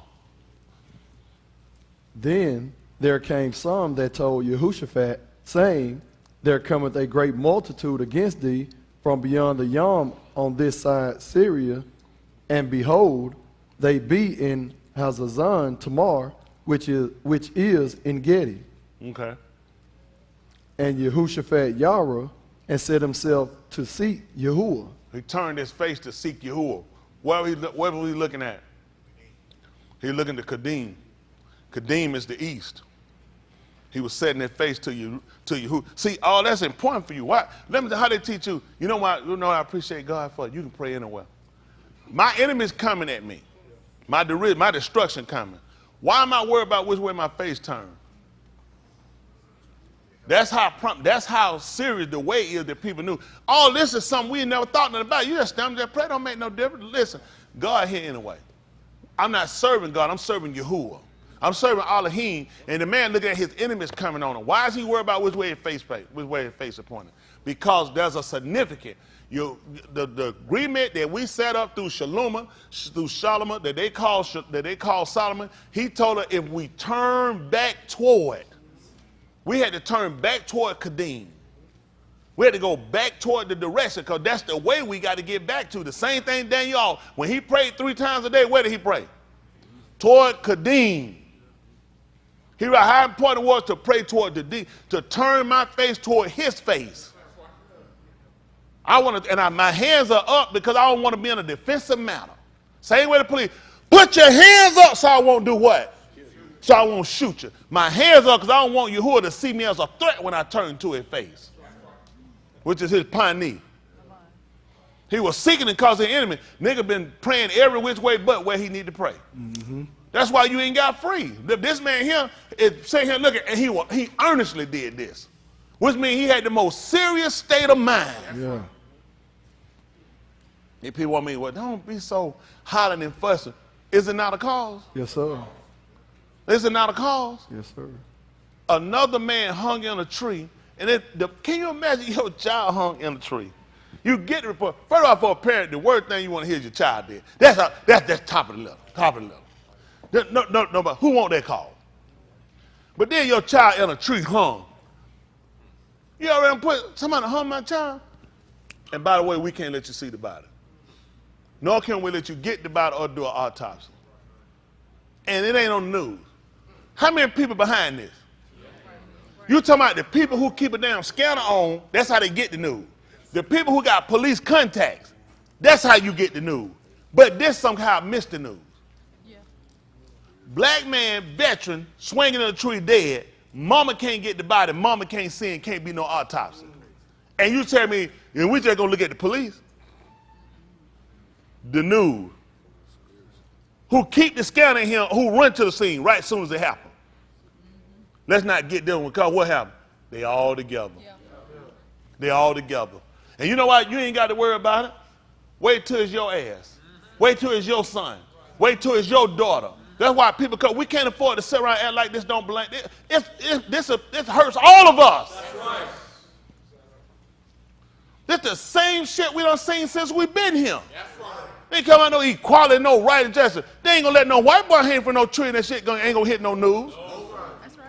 First, the first suspect is every nigga. That's right. So what the suspect? Every nigga. Yeah. Every one of them. Brand new baby, pregnant women, all of them involved. When a white man die, everybody got to pay. I can tell you, help me out. I ain't smell y'all, help me out. White man would have came up dead down there where you were growing up with. Niggas gonna be safe. If word just whispered out, I think it's a black man. I seen a black man come from over there earlier, last week. What finna happen to that one black? Is it just gonna be that one black man looking for him? Every one of them got a pack. They don't realize they do this. Listen, everybody suffer. You know what? If you ain't, it's a black man, 7'9", that killed this white boy. I got her. Y'all heard it say, y'all heard the description. I got her. Cause if she ain't do it, you know it. All y'all niggas know each other. Okay, that's how they justify themselves. Do you not know you're going to be the prince so they catch you? 7'9", 450 pounds wrapped up. I got her. Because you know something. I know she knowing. They're going to beat you. They're going to rape you. They're going to drag you until you tell about it. You're going to wind up lying. It will Ryder. Come on, Ryder. 7'9", 406. Y'all see. Boy, we've been looking for you for a long time. 7'9", 400 something. Y'all playing. If we can laugh now. I'm making this. They won't stop. They won't stop. It's gonna be everybody black they can't. Come on. Come on. That's him. That's him. Come on. Boy, we've been looking. Come on. Boy, we've been searching high and low for you. I finally got him. Whew. Boy, we done ran through states to find you. 7'9", 452 pounds. And this is who killed that white boy. Y'all don't know how long we've been searching for him. Do y'all? It's funny, and I understand. The only way we can laugh about it now, I ain't saying stuff, because now, today, it ain't reality. Right. These folks don't stop. They drive it for anything, not even remotely close. It will make no sense to grab him and put him in no lineup, and somebody say, that's him. That's all we needed right there. They say, but he ain't self-up. Them niggas can shrink. You don't know them. Them niggas shrank up there, but he ain't got the weight. Nigga probably ain't been eating. He probably ain't ate in a week. Niggas lose weight fast. They start eating in a week. Nigga, you good. But you know, that's the part that hurts. The fact you won't look for the person for similar. You'll look for any of us. Any of us are fit. Yeah. Yes, sir. That was in the 90s in Carolina. When that girl said that black man kidnapped her son, Susan Smith. Every black man got. Our cool. Hey, remember that when Susan Smith said her son was snapped? Was y'all in that county? Black guys in y'all county had to be afraid too. See, white folk make everybody suffer. Hey, remember that? Listen, I remember Susan Smith told me on the news. She said a black man grabbed them.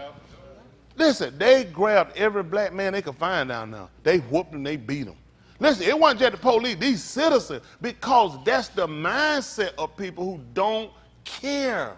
You have to care about yourself. You can't continue to sit around and let the responsibility of other people care about. You have to care about yourself, and that comes in with you knowing yourself, knowing your creator, and looking at things were set for a reason. And it's time for us to turn back now. We've been gone too long. Look at it. Let's listen. Verse 4. And Yahudah gathered themselves together To do what? to ask help of Yahuwah. That's what I'm saying. Listen. Even out of all the cities of Yahudah, they came to seek Yahuwah. And Yehoshaphat stood in the Adah of Yahudah and Yarushalum, in the Beth of Yahuwah, before the new court, Yes. and said, O Yahuwah Elohim of our Abba, art not thou Elohim and Shamayim? And rulest not thou over all the Malkuth of the Goim? And in thine hand is there not power and might, so that none is able to withstand thee? Are not thou our Elohim, who didst drive out the inhabitants of this Aratz before thy arm Yasharal, and gavest it to the seed of Abraham, thy Reah Olam? And you know what, one thing they looked at, which is key, that we do miss in the book of Romans, that he asked us in the 9th chapter, he said, yea, and whoever resisted his will. That's right. You notice they understood that? Y'all missed it in the verse before. They asked who was able to resist him. Yes, sir. See, that's why we look at this, at how precious this is, when you consider he has to allow you, whether to reject or to receive. When he said, no each can come unto me except the Abba which sent me draw him. Tony Smith of his own would have never came. Tony Smith of his own had a pretty good life for what I felt like was a good life. Tony Smith was doing pretty good for what I felt like was pretty good, until he allowed some things to crash for Tony Smith. That allowed Tony Smith to look at things a little different and start to consider Tony Smith's ability wasn't what he thought it was. Started looking at what looked like it was working for me was actually working against me. What started out to be fun wound up being hurt for me later. And Tony Smith had to start trying to seek some resolve, trying to seek something different. And that only came because Yahuwah looked at, I got a will that you're going to serve and you're going to commit to, and you ain't going to be able to resist it.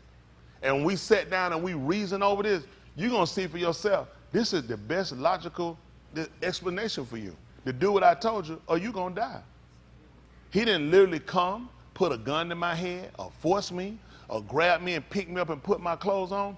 He allowed situations to happen for me and to me that only let me sit down and see, your way is right. Nobody can resist you. I tried a long time. I tried in a lot of different ways to try to resist it by not doing it. But as he said, whoever resisted the will. Can anybody resist you? There's nobody can withstand you.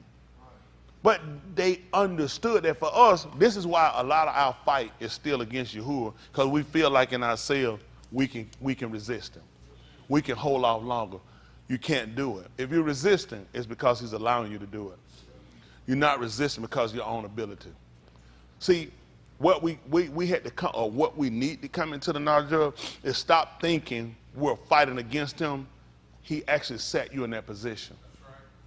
Now that should scare you. You know what, Cam? I keep trying to do right, man. I can't do it, man. I keep trying to, I don't know what it is. I keep going. He set you to that wheel, and it's for a reason. One or two things can happen. He either set you there for destruction, or he set you in that place so you can see it ain't working, is it? And he needs you to get out there far enough, long enough, to get enough hurts that you realize, you know what? I'm tired. I can't do it no more. I'm just in a situation where I can't continue to fight against it. I got to make changes. But he allows that so we understand, you haven't resisted me. I allowed you to go so far that it'll bring you back. But see, we hadn't understood it that way. Sometimes we look at him just totally being against us when it hadn't been against us. I've been working to get you to come back. I mean, the only way to do it, I had to let you fall. That was the only way. Even Yahushua had to fall. How you think he got back? Hello? Same thing with us. We had to fall. There's no way to get up back. Let me ask y'all something. During that time of conversation, I'm almost sure that they got closer to the Yahuwah than they were before the captivity thing came up. Problems and situations make you start looking at things a little different. Turning my face toward, as he say, I didn't read where it said this was his regular practice. I ain't saying it wasn't, but things will cause you to do things and be a little more, it become a little more urgent. They become more pressing, more urgent upon you in situations. I'm getting ready to be invaded by more than one person. It's everybody against me. I don't want to be in captivity. I don't want to be hurt. I don't want to die. So now it causes me to want to seek now not only him, but all Yahudah in every city. Yeah. And guess what they're starting to consider? Who can resist you? Who can stand against you? And now it's taking this situation to get them to recognize that. So now it teaches us when things happen, consider for you just faint and quit the thing he's giving up. He just needs you to know. He's using these situations to get you to consider. Okay? Let me see that 6th verse again, please. What did it say? What did it say? And said, O Yahuwah Elohim of our Abba, art not thou Elohim in Shamayim, and rulest not thou over all the Malkuth of the Goim? Mm-hmm. And in thine hand is there not power and might, so that none is able to withstand thee? Mm. See that? That there is no one who can resist thee. And they're asking him that. Mm-hmm. Isn't it? Isn't it? Nobody has the power to resist you, to refute you, to fight you all? Nobody. That including us. All right, come on. We go to 8. Listen. And they dwelt therein, and have built thee a Makdash therein for thy Shem, saying, if when Rosha cometh upon us as the sword, mashpat, or pestilence, or famine, we stand before this bed, and in thy pani, for thy Shem is in this bed, and sayak unto thee in our affliction, then thou wilt hear with Shama and help. See that? Ain't that something? How people go back? I wonder what they reciting that every morning when they got up. I wonder what they noon palau. Now they're starting to consider. Why you going back to remembering this? Because we got away. Why am I going back talking about in this place and seeking you? And when Mashpat comes, you know they realize what happened. This is Mashpat. If captivity getting ready to come out, our enemy getting ready to touch us, this is because this man is finna get ready to put us through. This is the Mashpat because we have not obeyed, because we have resisted and we fought against. And now we want to go back, we want to start going back over verse and going back over writers and start going back and try to hold him to it right. Well, we in the place, and now we finna seek your pioneer, but now you got to look at this. Is this a permanent situation y'all going to seek me, or is it to get out of this situation? Y'all know how many times we done cried out to Yahudah to get us out of a situation, we go right back into the same situation or a similar situation? See, we quick to start remembering, you know what, I'm going to start reading my word, I'm going to start praying more. What happened? What happened? Something happened. Something happens. And this ain't something we don't see no way out of there. I need to pray more. You know, I need to start praying more. I need to start. What happened? So you see how all these things work for us? Because if it worked to turn me back, if it worked to make me consider, if it worked to get me right, ain't this for the better for me?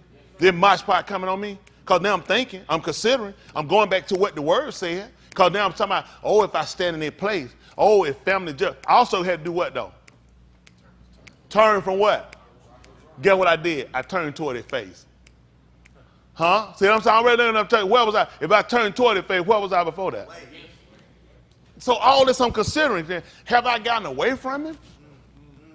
See, we don't realize a lot of these things worked for us. He put these things on because guess what? Now every city is allowing to this man. Everybody is considering the word now. If we get back to their place, if we do this, if judgment, mashpat come. So these things work for us. That's why we need to know the scripture, the writings. Come on.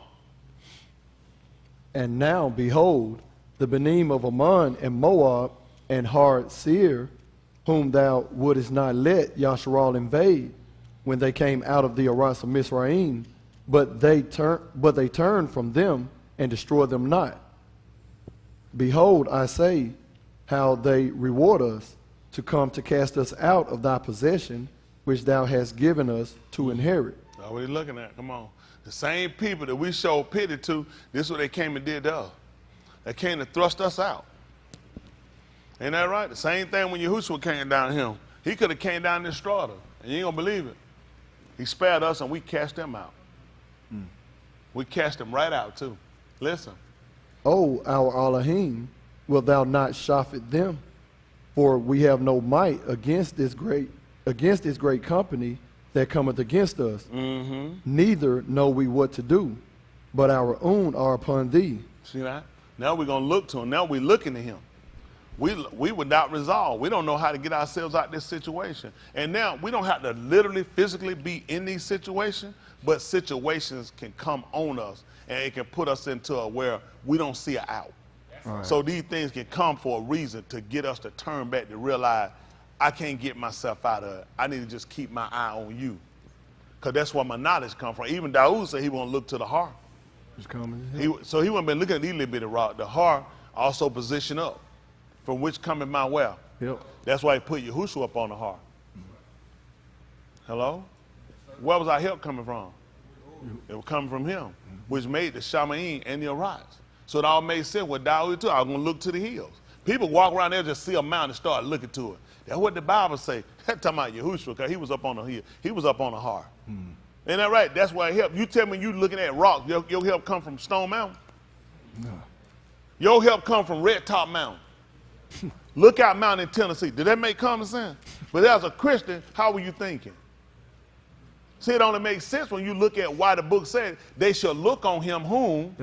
Why you think he put them up on the heart? Because the writings had to be fulfilled.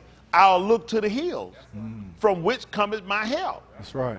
My help come from Elohim, who made the Shami and the Uriah. So guess what? Through him, Elohim got the caboose. Yeah. But in our minds as Christians, you just see it here. Oh, I see my help. Now you telling lies. Yeah. Now you telling lies. And see, that's why we get it, and those derisions come back up on us later when you get in real trouble because you don't really know how to source your information. You just been putting it somewhere and it don't fit there. It don't fit to you looking at no hills when you riding around. That's stupid.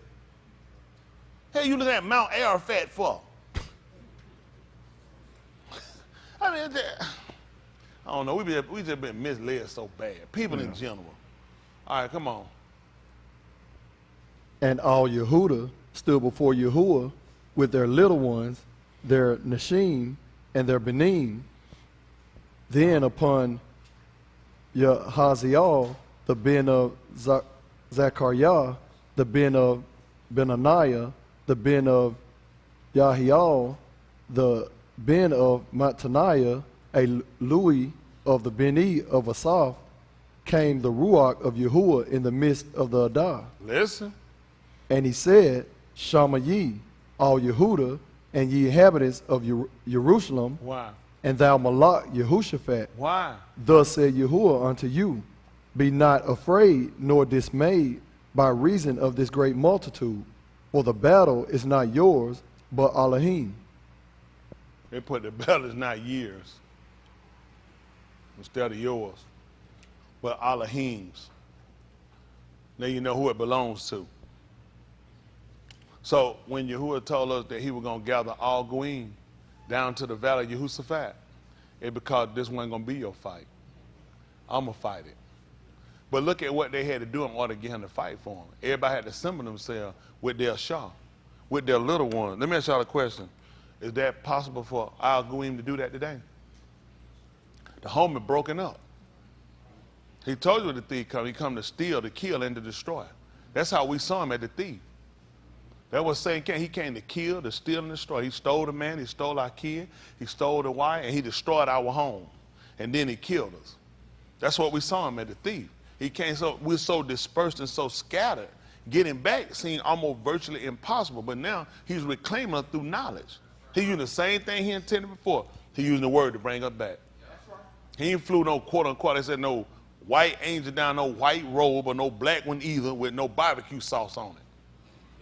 No watermelon seeds in their pocket. Or no Chinese one with no egg rolls in their pocket. Or no Spanish one coming out here, with like a Spanish angel coming out here with a sombrero on. And Senor, I come to Senor, I also can build your house. I change the roof too while I'm here. With them rolled up shoes. No. Yahuwah he talking through a man. That's what he told her. He said, a man gonna tell it to you. A man gonna declare it to you. That was the intent, to get us back to him. We had to acknowledge first, what's our wrong? Why we been so far and so distant? Because people have given up, there have been a miscommunication. Just like it was when they came to build the Tower of Babel. Right. They asked for brick, somebody else sent up mortar. Right. Asked for mortar, somebody sent brick. It's been a miscommunication. He ain't been calling for something, but we've been, now let me say that. You won't find it right, I'm just kind of using. When there's a miscommunication, then things are not displayed in the right way. Got it? There's been a miscommunication. So with that miscommunication, we have been getting the real answers we needed, and the things that he's been asking for, we haven't been able to give it to him because of the miscommunication. Look at the language. So it made sense to restore to us a pure language, so we can dissolve all of the miscommunication. That's the purpose of putting somebody here to be a mediator or interpreter for us. That's what people do. When the president go these different, he don't speak all these languages, yet he made deal because he take an interpreter. That interpreter job is to tell him what they said and then display back to them what he said. So although there's a difference in the language, the purpose of what's getting done is still having trade deals are done. Treaties are set through people that don't speak the same language because you have a mediator. That's what Yahushua did for us. We don't speak Ruach. So we need somebody that can make intercession for us. Hello? That's how we saw Yahushua. And through that, guess what happened? A trade deal made. We struck a trade deal. We give up our iniquity and our katan and our ma'al, and he'll give us Ruach Alam. He'll give us a spirit forever. All right? Or Lam Kai. All right? We signed a deal. That's the treaty. We both, when you make treaty, people make agreement on things of what we'll give. We'll give him our servitude. Hello? We'll give him our heart. And he'll give us a Malkuth. Oh, goodness, I look kind of crazy. Let's go back over the 3rd chapter right quick. Someone said they didn't know about the valley of Jehoshaphat. So it makes sense when you go back and read this. So for people who have been looking, this has been good news coming from them. People that were familiar, that were knowledgeable of. Listen at verse 2. I will also gather all Goyim and bring them down into the valley of Jehoshaphat. And do what? Will plead with them there for my arm and for my heritage Yasharal. Who have what? Whom they have scattered among the Goyim and parted my arise. See that they did? They parted my land. That's why Jerusalem was so cut up and so split. Lebanon, somebody else's country. Syria, somebody else's country. With Damascus, all that belonged to us. All that was purpose on getting you out. That's the first thing they went on you to get out so they could divide it. Yep. Now you go back, they changed the names and you couldn't find your way you wanted to. Right. That man done changed the sign. You take this book and go back and try to find your place. You can't find it. It ain't there. He changed the name. He divided it. That's the whole thing. And you know what he told you the first thing to do? He told you not to remove the old landmark. That's why he told you not to do it. It's going to cause a problem. That's why they set up a bond, because they clearly set the lines of territory. The same way when he gave you the mark, those were your territory lines. Right. When Balaam said, I can't do more or less because the boundaries were set. Right. And you weren't supposed to remove the old landmarks. It wasn't just for territory, it was for your servitude reasons. If you gave me a house full of silver and gold, I cannot go beyond. To do what? That's the same thing you look at your code when he said it there. May Yahudah watch between me and thee.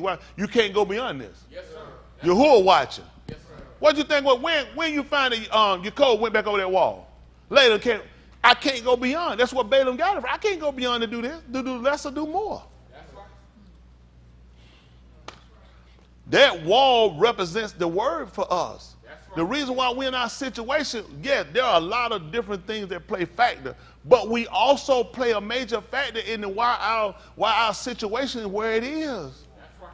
Because as Yeshayahu said, they have not all obeyed. They have not all obeyed. Look what all it took there for them to assemble their wives and their little ones. Weren't you doing this already? No. There was no reason to. Nobody's messing with us. Nothing's going on. Things are going right. That's why he let these things happen, so he can drive us and draw us back. Now you come with your wife. Now you come with your little one. Now you're looking at turning your pani toward my pani because you're in trouble. Daoud cried and said he was in trouble. He wanted Yahudah to come speedily. He told him to make haste. I'm in trouble. These people weren't praying, well, I don't care how you get here, just get. No, we need you now. Mm-hmm. And when they saw, he said, I won't deliver you anymore. They realized when they would cry and he delivered them immediately, then he wouldn't deliver them. They realized he wants us to learn. I'm not going to keep coming to every time you cry.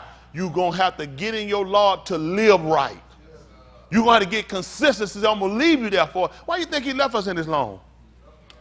What else you going to do to get a people to turn themselves fully back to him? Why y'all think we've been sitting in this situation so long?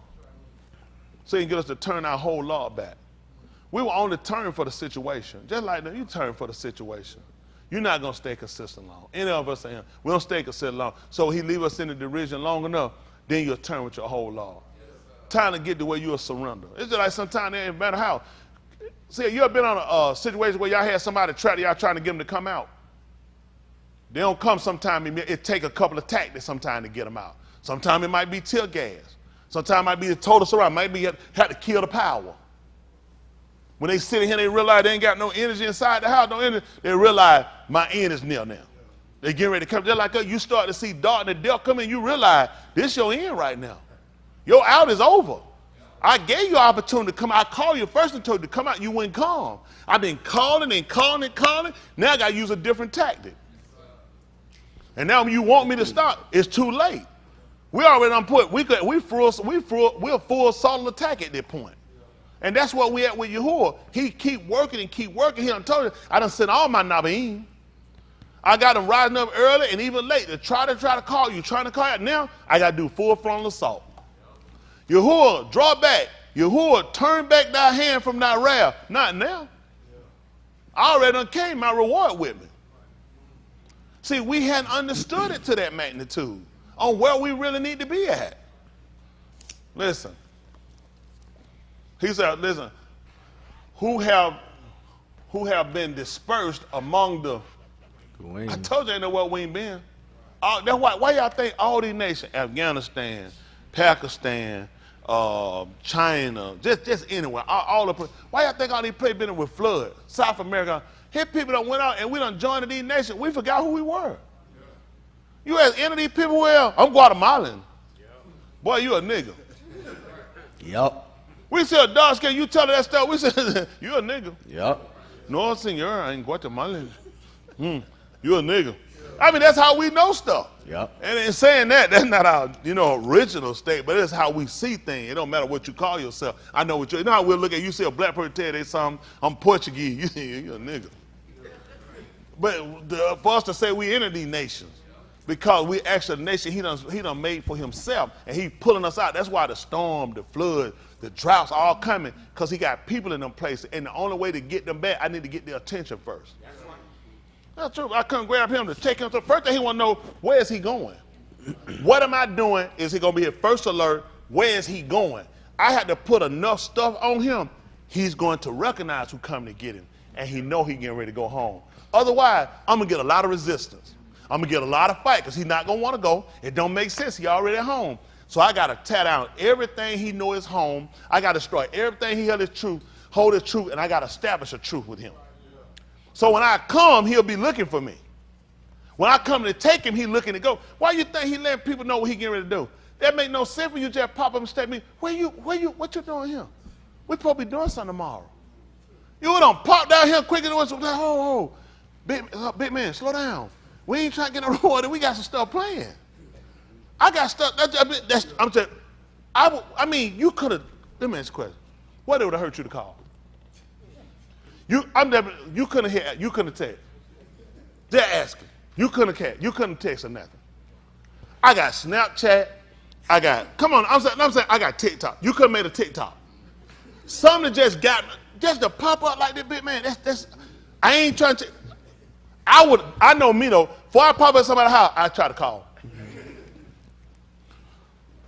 It's funny because I said in a way funny, but understand why he did it. I want you to be knowledgeable and you already anticipate.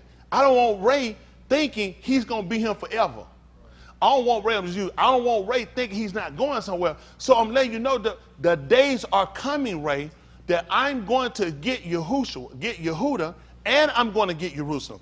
I'm going to return you back from your captivity. So Ray needs to always be cognizant of wherever he gets into, this is only temporary. I'm going home. That's right. So I'm looking for his appearance. That's why he said he has a reward for all them that look for his what? Appearance. Why would I be looking for his appearance? I'm looking because the knowledge I have of the word already alerted me to know I'm not going to be here forever. Don't, hey, listen, we trying to do something that week. You can do it. I might not be here now. I'm supposed to be going home. So whatever we agree to, just understand now, I might not be here. I'm supposed to be leaving. Y'all got it? But the way we've done things, the Negro has been waiting on, he going to be just picked up from here and go straight to Shaman. No, I'm going to bring you back, and they're going to pursue you. I'm going to contend with them here. So this gave you your tikva, gave you your call. I'm expecting this.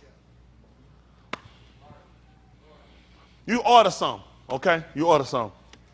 eBay, whatever. What you do? Just forget about it? What you do? Waiting on it. What's something y'all do at about time it closes? What's something you possibly might do? What you tracking it for?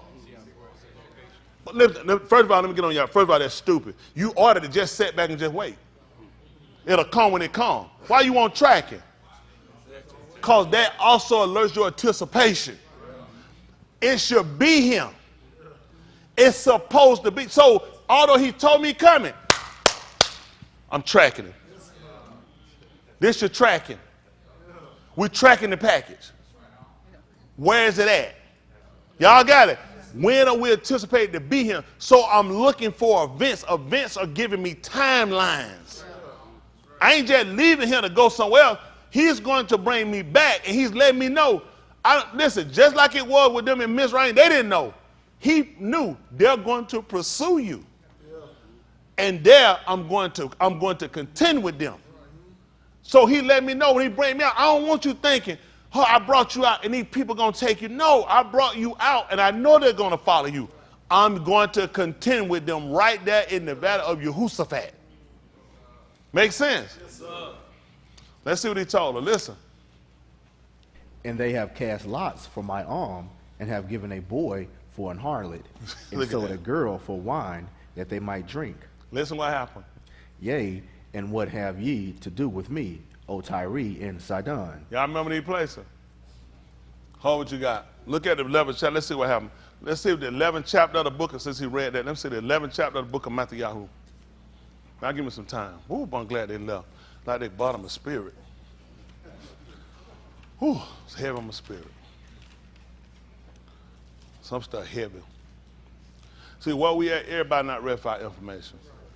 See, you want to tell lies, you want to live lies, you can do a whole lot of stuff. Dye your hair and do all kinds of stuff. Because you need something to cover your identity versus than the truth. Ain't nothing going to beat the truth. That's just being honest. People not, what y'all hear, everybody not ready for it. I'm just being honest. Oh, man, it ain't for everybody. I tell people, find you a Christian preacher, tell you lies.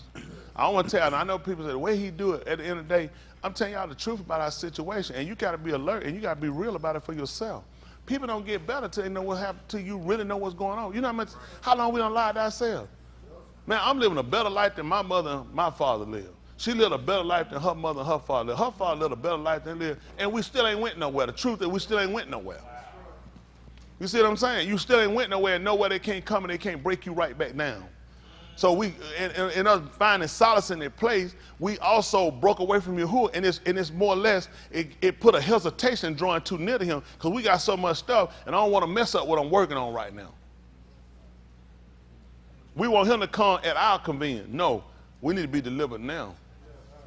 Anything we have possessed will keep us away from him. It'll get a place in your heart. I just want to be clear with him. I want to be clear for myself. I ain't just telling, I'm talking to myself. I want to be clear with this man. I don't want this stuff to come in and this be a hesitation and it make me hold something back from him or keep me back from him and it keep me out from him. You done good on, go ahead and make your boast. Oh, I ain't never committed adultery in my wife. Go ahead and make your boast on you ain't been a child. Go ahead and make your boast on that. But you kept back some things from me. And to me, that was big as any child molester. That was worse than any adultery could ever be. So I don't want to have my own righteousness. That way he said you can establish your own righteousness because you have not submitted yourself to the righteousness of Elohim. So I hit on a lot of different things that happen. And that people, I ain't mad with people. You really have to sit down and be real with yourself. Hey, y'all ever looked at being real with yourself? Mm-hmm. You can sound be with yourself and not be totally honest with yourself. And you know what bad? If it's two people, don't even deal with Elohim. They deal with you. You can't lie to yourself. You know you lying. I ain't talking about who done figuring. Come on, we don't know we lying ourselves. And you know what it takes for us to get to a point to say, you know what, I'm going to stop lying to my not, or when I'm going to stop trying to fool Keith. No, I'm going to stop lying to myself. Let me be honest about where I'm at. Let me be honest about how I see things, and let me honestly look at how to fix it. Instead of keep lying to myself about something. That don't help you. They ain't doing that. All you gonna do, you playing church. Spirit comes, song get you going. What about before the song? What was you doing? How was you feeling about it before the song? You see what I'm saying? We want real resolve. We never had that. People just teach you to lie. People tell you you ain't here, then you ain't nowhere. You get. First of all, you need to be where you're honest with yourself. It makes sense when I read this. It makes sense. Why you just gonna pop up on me? I'm gonna be on alert. He said he gonna pop up on other people unawares. That don't make sense. If I'm not alert, I'm not know, then I'm part of those people that I'm talking about I don't want to be. He told you, lest this day come upon you unaware. I'm coming as a thief in the night. I already know you coming. I'm just watching the way now. Ryder say he come to my house, he gonna break in. What I'm gonna do? Well, just take it easy, because I don't know when. I don't know how. I'm watching for you, Ryder. I'm watching with anticipation. Then he told me to make me watch. I'm coming like a thief in the night. I got to be on my guard now. It makes sense to you that not though he's a thief. But how would you look for a thief? Casual, nonchalant? I ain't worried about it. Hell no. Somebody talking about coming in. I'm always in it. What's that? What's that? What's that noise? I'm checking everything because I'm looking. He said, that's how I need you to be anticipating me coming. And he said, when I come, I won't be hesitating. I'm coming quickly. So now I'm looking. I know it's going to be real quick. So you need to get everything you done. Get it ready now. We don't procrastinate it too long. All right, what is this right here? All right, Matthew 11, 20. Let me get, hold on. Yeah, Matthew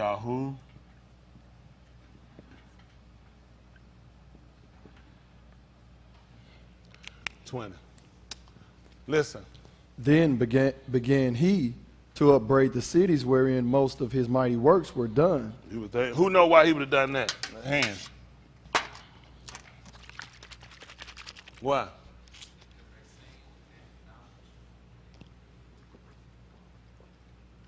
He said began to upbraid the cities where most of their work were done. Could be that a Nabal is not without honor saving his own town, his own country. Just said, no, that couldn't be it. But think about it. A lot of times that's what you got to look at. See, he let us know that before because he let us know what we'll think sometimes our family be the easy people for us to gain or get. I had family, friends out with. I drew a lot of folk to the Baptist church. A lot of folk, I knew people that went, they came with me. I knew people just had kind of, I guess, charismatic where people, they came and just went with me, people I knew. People didn't even smoke, they would come, and other people, some would come with me and just come and go. But when I turned to come their way, people wouldn't come. People wouldn't come. They just looked at that was a little too dramatic, a little too more than what they were trying to do.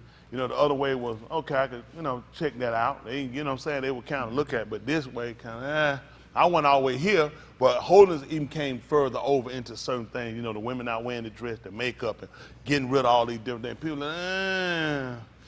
yeah, I'm not interested now when I just kind of keep moving, lose my number, stop calling, all these different things. So when you get people, and people start to look at things that are true, and it really comes in and causes them to have to change them, that's when you lose them. People good with certain things give up, but certain things is a part of who they are. And people don't want to give that up, and that's the very thing he wants to do. A part of who we are is why we've been in the derision we've been in, or the situation we've been in. So you stop being you is very vital and important to your change. Y'all know that? Yes, sir. Hello? Mm-hmm. That's just being honest with y'all. Part of our problem being us. He needs us to let go of some of those things that we hold as like those tangibles that we just got to have that's so precious and dear. A lot of those things are things that keep us away from him. We want that spiritual connection to him, but the truth of the matter is we don't want to do what it takes to have that spiritual connection. Mm-hmm. Everybody want. Nobody gonna say I don't want it. It's just people ain't stupid. What you got to do it. You dealing with people just like your cars are called. The man's wife had to die. I ain't ready for my wife to die. Let me get another relationship. You know what I'm saying? People like Mushak, you got to be fleeing. You got to be on the run for 40 years. People looking to kill you. Let me get another relationship. You know what I'm saying? You get, you know, you're cold. You get beat. You get lied to. You get tricked, manipulated. You know what I'm saying? And then you sit here, your leg hurt, done pulled it, you walk with, you got to drag your leg. Let me get somebody else. Is there somebody else I can be? Get a relationship like them who wasn't hurt and didn't lose nothing? See, that's the problem we got, because we think, this is what we got to do. We think so much of ourselves. We don't want anything that'll be an embarrassment to us or hurt or make people look at us and we be a spectacle. That's include me. I'm not excluding y'all. Nobody wants to be nobody, bun or nobody joke. Nobody want to be a spectacle, but nobody want to look embarrassing or be embarrassed, okay? But Yahudah said that's what I need. I need a person that think as little about themselves enough that I could use them. Because in order for me to draw some people, I'm going to have to embarrass somebody. See, it ain't about us. It's about him using us so he can try to get somebody else. How many of y'all want to be saved? Well, he used some situation to get you him. Okay? Then he had to use some of us in situation to draw somebody else in. So those are the people that they'll say, let him use you. When you're singing or when you're praying, not when you're going through something. You sit up here, laying up here sick, dying, and somebody walking the red Thompson, let him use you. You're like, get their ass out of him. For my last breath, because you thinking, man, you trying to be funny? Because we'll think about this. This ain't no game. I'm laying up here dying. Let him use you. Because that's how he used Yahushua. His greatest feat, his greatest act of work with him being used upon that too. Not the wine. Not the touching of him his garment, nor the 5,000 women and children that he fed. I mean, 5,000 men, not including women and children. Those were not his greatest feat. Spitting on the ground and rubbing out, those were not his greatest feat. His greatest feat was when putting himself up there willing to be humiliated. He showed us true humility. Even he told you to humble yourself under the mighty hand of Elohim, and you'll believe what they'll do. They said when we beheld him stricken Elohim. Elohim chastised him. Elohim beat him, and we beheld it. And we saw it. That's what they testified to, and we saw it. Now, and when he was down, we didn't esteem him. Then none of us come and said, come on, man, you could do it. Come on. Hang it up, bro. I know it's tight. You could do it. We didn't do nothing for him. You know, we looked at, he paid me that stuff he poured earlier. The little tricks were good. We don't see you doing it now. Elohim has strengthened. That's why he looked at just like Jacob just like EU trying to tell him, I don't know why y'all taking my flesh in your teeth to destroy me. I'm being afflicted by Elohim. This ain't because of nothing I done. He tried to tell them because they were tearing at him so verbally about him. You ain't as right as we thought you was, huh? All that Mr. Good stuff, all this office stuff, I see now. Behold, behold your sin done found you out. That man asked her, why y'all gonna take my flesh in your teeth? He said, I'm being stricken of Elohim. Elohim is putting me through this. This ain't because I'm wretched. He using me. But all of us, including, that ain't the kind of work we want. We want the glory work. No hurt, no pain, all gain. And see, when we recognize that, now we go through things, we tend to look at them differently. He needs somebody that's available. That's why he had the feast, the Muha, he tried to invite people. And the reason they couldn't come because they weren't available. You know who he could use? The halt, the lame, all those people he could use. They was available. See, that's what we got to really look at. We got our own schedule and plan the stuff we want to do, include me. And it would be really too if we sat back and just looked and say, if that don't conflict with your schedule. Because I know you got some things that you got to do. I got some things I want to do, but you got some things you got to do. So I want us to start trying to say, when we make plans or do things, if it don't conflict with what you want to do. Because I know what you're doing is more pressing and urgent. It's about life saving. My stuff might be about satisfaction or relaxation or whatever. But it's the better rest we all gonna get is when we with him. And we just got to start. He just wanted people that start including him more. Before you make that decision, that commitment, would you just check with me just to see? Because I might have something else I had planned for you. He needs some people that really, that's going to separate us from everybody else. Some people that are willing to be used at any time. Not just when we ain't too busy. When I got about 10 minutes. He said, what I need, gonna take 11. Don't even worry about it. You might try to go find another minute, but I'd rather not even use you. I need some people who can be used at any time. And I just be honest, that ain't been us. That ain't been us. Include me, that has not been us. But the first thing to do to get better is recognizing where we've been wrong at. Him using us ain't to do just an office. He need to be able to have some people he can use so he can demonstrate them. I need to be some people I can display. Because all these people keep saying, I don't know nobody to do it. That's all people saying. I don't know nobody to do that. Who y'all know let them spit in their face? That's why I had to use Yahudah. I don't know nobody to do it. Who y'all know let people just sit up and tear their clothes off of them right there in front of people in public and wouldn't fight back? Anybody know anybody like that? That's why Yahudah said, if I hadn't come and did the work, which nobody else will do. Because a lot of people look at that, man, it's embarrassing. I want people to look at me. I ain't stupid. What you think, I'm some kind of retard or something? Because that's why I can't use you. Because you know Yahudah looked like a retard. The book said he was dumb before his shears. And this is humiliation. He ain't even opened his mouth. Most of us, if we did it, we didn't fight back, we'd be complaining the whole time talking. And this ain't about ripping your clothes off. It's about you being unveiled from the person we been. Yeah. A lot of us wouldn't even take just a spiritual stripping. Because there's some stuff that's about us internal that we need to take off. Y'all know that? It's some things about us internal, and we wouldn't take that. Let alone a physical undressing in front of people. When the last time we've been spiritually undressed? We don't. We put stuff on to cover and to hide. We do. That's all of us we do. Because it's things about ourselves we don't really want to know. We don't really want to know everything about ourselves. We know it's some stuff about ourselves, but not everything about ourselves. Because that put a lot of responsibility on us. Then we have to start looking at what's the answer. You're going to have to let that go, get rid of that. You can't do that. Then you definitely can't. Not that. I think I'm all right. I just got some things I need to work on. That's how we do it. So you can keep masking, you can keep going. See, the whole thing about us and where he want to get us to is to get us to truth. Truth just deal with us first. That's how you can accept their truth. If you want to deal with the truth about yourself, how you going to deal with his truth? That's why so many people stand away from it. That's why so many people don't deal with it. Because people don't want to deal with truth. Truth has responsibility.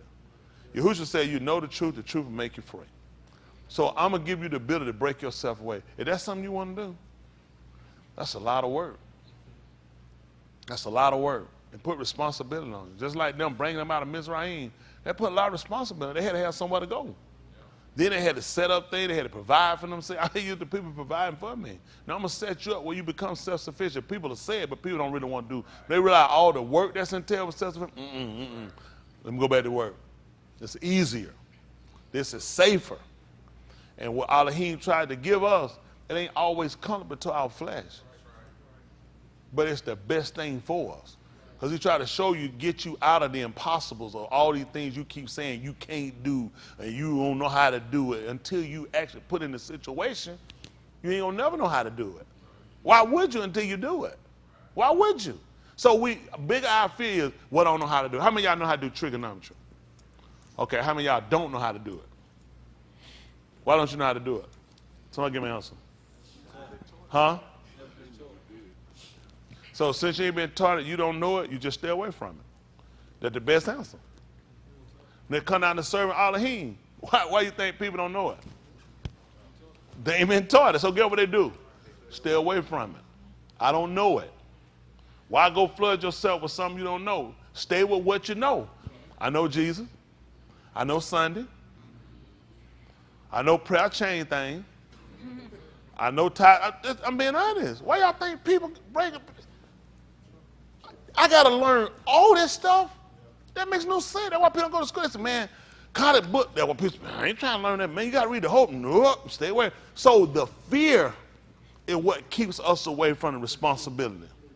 Got it? The fear. So we stay away from these things because we fear them. I don't know them. Why can't we look at somebody and show you that? Whew, I definitely don't need that. I don't want to know that. But you'd be surprised how things can enhance you and can help you by getting rid of some of our fears. Y'all got it? And one of our biggest fears is really fully committing to him. Because no one's taught us the book in a way to understand if he's persecuting me, it's only because he's using me for a purpose. Or he's trying to turn me from a purpose. Like we learned in EU, for Elohim speak it, yea, but Anashim do what? So after that, he leave him alone. No, I talked to you once or twice. I ain't got time to fool with you. He said, in a column, in a column. And when he sleep, he said, I put a kazoon in his head. Because he tell you how I'm trying to get you, I'm trying to turn you. Even when you rested, I'm troubling you in your sleep. That's the same thing he did to the Malak or gorilla. I'll trouble you and see why. Because I'm trying to turn you. That man, what seemed like hurt or looked like when he asked, wow, you will destroy a righteous Goy? He said, it's because I told you about it. I tried to turn you to keep you right. Versus, I don't know what's going on. Man, this ain't right, man. Some bother me. I can't sleep. It worried me. I just need to leave Elohim alone. No, I'm trying to get you from something you're doing. And a lot of what you do, he look at it all until our pride. Our pride. You'll be surprised how your pride entangles into things about us, and it keeps us from being the people he wants to be. That's what he said. He's trying to get pride from him. We don't know our pride till he sees stuff.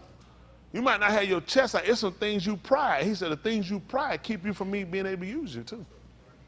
Because of what you don't like, what you won't have, what you won't take, what you won't do. And he said, but I need you to do that. Because I'm going to show you something about yourself. And I'm going to show you how it really limits you with me. You can keep it, you just be limited. Hello? When it comes down to Elohim, I get ready to conclude. I'm going to finish just a little bit. I try to let y'all go, you who winner. We want to be able to get all of the benefits of Elohim. And where we've been at, we've only got surface work. You know, little things that really not enough to really see the in-depthness of him and really understand more of his capacity, what he could do for us. Because he can only go as far as we allow him. He ain't gonna force his way on us. I can do more for you if you'll let go, if you'll allow, but because we creatures of, and we still got these other lives, it kind of plays a part in, it don't allow him to be able to get us to our full use, or we don't get the full use out of him. It's kind of like some people benefit package. If they went through it and understood it, they should be surprised what's available to them. So how many of y'all got, you be people, let me tell you something. It been people, how many of y'all work at a company or work for a company that had a human resources? That human resource is set there to try to really make sure you get fired, to get you out of there. Most people don't know it. I just said it, so I'm going to agree. They're really not. You are an individual. I'm here because I have information, human resources, that can help you as well as the company. I can keep the company out of legal situation. I can also help you and let you know. Do you not know when they talk about a judge being blind, human resources are supposed to be blind? Because you come to me, I'm also a benefit to you. But most people say, oh hell, I stay away from that damn human resource officer. Man, my buddy went in there and tell me your buddy who failed a drug test, ass been stealing before he got the job and ever since he got the job. Ass been there a week. And they holler, hell no, man. Human resource lady, her ass crazy, man. They trying to get your ass out of him. Because you taking on conversation from other people who done wrong and it wind up working against them because they dropped the ball, and now human resource become the hate. They're actually there to help you go over stuff, even with your benefit package, tell you what's allotted. Some people don't even know what their job got. You even got legal counsel on your stuff if it came down. If the company came at you somewhere, you got things available to you that you can get legal help that the company pays for to help you. But this is what happened to us. Because we don't know, we built the fear of, and then we get caught in a lot of technicality we could have been defended in, and we've lost it. Yahudah said, the reason why your ass going down, because you didn't know the thing that was available to you. You didn't understand how the office worked. You made it your fear. You made it, oh hell, everybody know when I got, your ass don't know but one person. Now it's everybody I know. We'll go in now. So now you create a phobia that go to other people that make them stay away. Same thing, people come and say, I remember a dude one time, he got so saved, lost his mind. How the hell you get so saved you lost your mind? I remember having me scared of a guy in the country, he'd walk down the street and quote the Bible. You remember Charlie? Yeah. They said, he went crazy from reading the Bible. How did folks just say shit? And now what'll happen when you read? I read, put it down, because I didn't want to go crazy. So you read enough and put it down, because people put these fears down. People already have some mental stuff going on. And now they're associated with it, and that feel, get out there and have people, you don't want to read too much of the word. Why? Because I know a guy, and you don't even know, you don't heard a lie from somebody else. Now the lie keep moving. Man, you go crazy from reading about, I knew somebody did it. No, you don't. Stop lying. Never been recorded. You went crazy from reading no Bible. But it makes sense when people want to tell you stuff to keep you away from stuff. All right, come on, let me finish there. Listen. Then began he to upbraid the self. He would criticize him. Let's see. Wherein most of his mighty works were done because they repented not. Woe unto thee, Chorazin! Woe unto thee, Bethsaida! For if the mighty works which were done in you had been done in Tyre and Sidon, they would have repented long ago in sackcloth and ashes. So these are two cities he just named out for, didn't he? Yes, sir. Tyre should be in, I thought so that's in Lebanon. He started talking about the mighty work that had been done to you, had it been done now. They repented a long time ago. He kept it from them. Do y'all understand the benefit that he's telling one city that he criticized? Even his criticism, he's trying to get them to acknowledge by telling them these cities, they cease to exist because I didn't allow to happen in there what I'm doing for you. So people will get caught up on the hang up of, I'm being with you, I don't let anybody calling me out. Name another city, okay? I'm real funny about folk calling me out. I'm serious, just talk about somebody else. I know we ain't the only one wrong.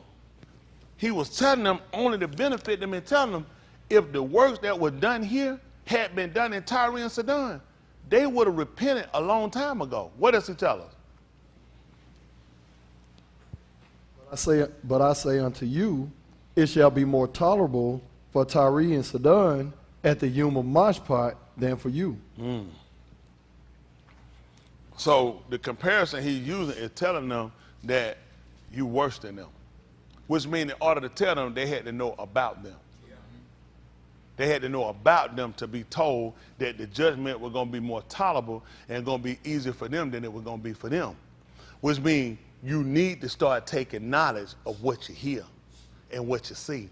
See, just like us, we've gotten a lot of information over the course of time. We've done a lot of playing around. There are people that haven't gotten none of the information we've gotten. And he's letting them know he's going to give them less of a harsh punishment than we're going to get. Even the book that said, and to his abode that knew his will and did it not, I'm going to be him. But the one that did know his Adon's will, few. See that? So while you're being the people giving the bar, you also the people going to get the harder and the rush of judgment. They're like, any of y'all ever had your cousin, somebody spend out of your house? Y'all get in the song, who has got tore up the word? Your cousins? Because you know your parents looked at, your ass no better. That just show you he let you, who else get tore up the word? Why they don't get one? You already know who else finna get tore out the frame. Because you know you knew better, right? So that whole saying makes sense, don't it? See, everything he gives, it makes sense. We all experienced it to understand why. Your mind, you know better. I'm going to get you worse. These people not mine. They don't know my will. That's why you think he didn't do the works there? Why would I do it? These people not my people. These people don't consent to my debate. You consented to it. That makes sense? Yes, sir. Come on back up right quick so I can finish up. I try to let y'all go. I appreciate y'all time. I just want to make sure we understand it. I want all of us to watch it in him. Don't exclude yourself. Include yourself. All of us need to be looking at more examination of self. That's right. The deeper side of ourselves. That's Yahudah. Then we left out 3 and about 3. Was it 3? Okay. We'll do 2. Let's go. Go ahead. 2. We're at 4. Oh, we at 4? Yes, sir. All right, come on. Yea, and what have ye to do with me, O Tyre and Sidon, and all the coast of Palestine?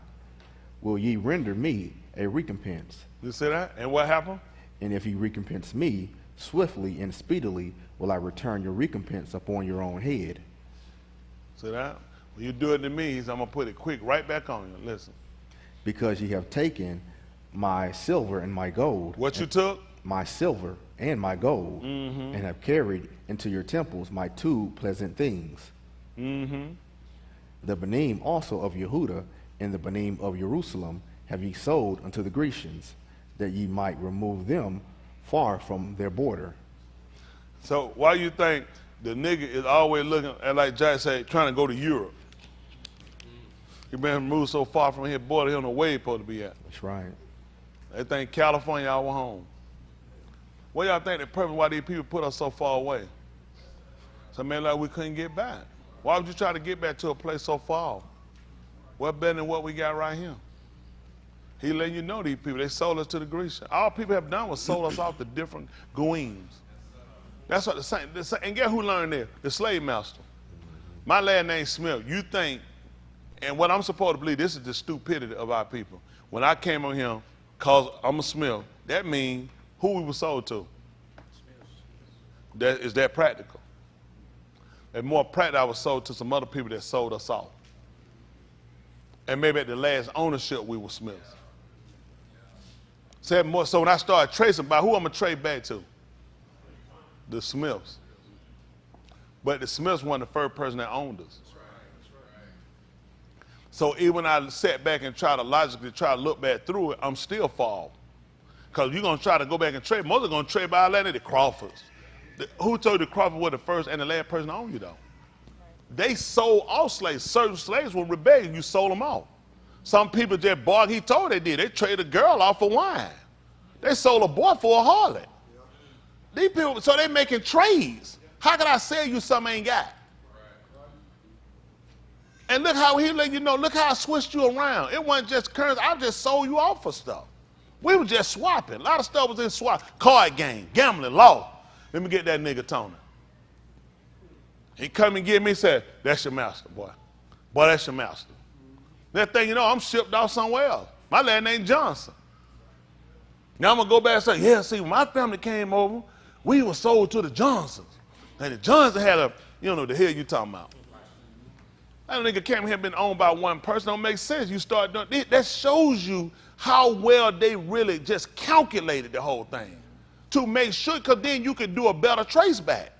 If I could go back all the way just to the Smiths and find out who the Smiths, where did the Smiths buy it, what region were the Smiths originally from, which would tell me where the slave ships came in. Typically they came in through Savannah, through Charleston, through Virginia. So I can start looking at this Smith of Virginia, then we can go back and look at the Virginia and start looking at the slave ships that came. I can start researching slave ships. Where were these slave ships picking up slaves from? So I can at least get an idea. If it's 5 places, at least now I can start to kind of go back to trace to see where I fit. But because we were sold so many times, it's going to be hard to find a manifest that's going to actually tell you where I came from. So all these niggas with these stories about tracing back, I don't believe none of this shit. Now y'all just heard me tell you this story. Is it practical that you can trade right back to the slave ship? It's too much sale. Chris, is it possible with that happening? If I'm sold coming out of the slave ship to somebody else, and I'm sold to somebody else or sold to somebody else, everybody ain't did paperwork. Some of them did paperwork. White folks ain't that damn clever. They do paperwork everything they done. Some shit just done. Hell, they were just as illiterate as we was. A lot of them couldn't read. And so let me get this. So everybody kept their slave paperwork. Who I had to prove it to? If I say you were mine, that's who you was. What? Who the slave coming out? Master, let me ask you something. I just have been out here working. I ain't never checked no paperwork, sir. You motherfucker. Hell, I can't even read. Yes, sir. That paperwork a damn sure said I is your nigga. No. Humbly, these folks document paperwork as needed. There wasn't no court paperwork. These folks trading up just doing. Folks ain't got no better sense. I'm tell you, did y'all do any sharecropper like working? You never did work like pot. You never picked peas and nothing or nothing. I mean, that's good. And I was asking, I know my mama did. You remember when they used to pay y'all? They used to give you a receipt. Yeah, you used to get paid, right? They used to give you a receipt every day they get through paying. Say, here you go, Bueller. Here your money, here your receipt showing you work and what you did and how much you got paid. White folks ain't did no damn paperwork. I don't know what for. She just told me get no damn paperwork. Get it, money. Get your ass out my face. Go get your little ass over there somewhere and sit down.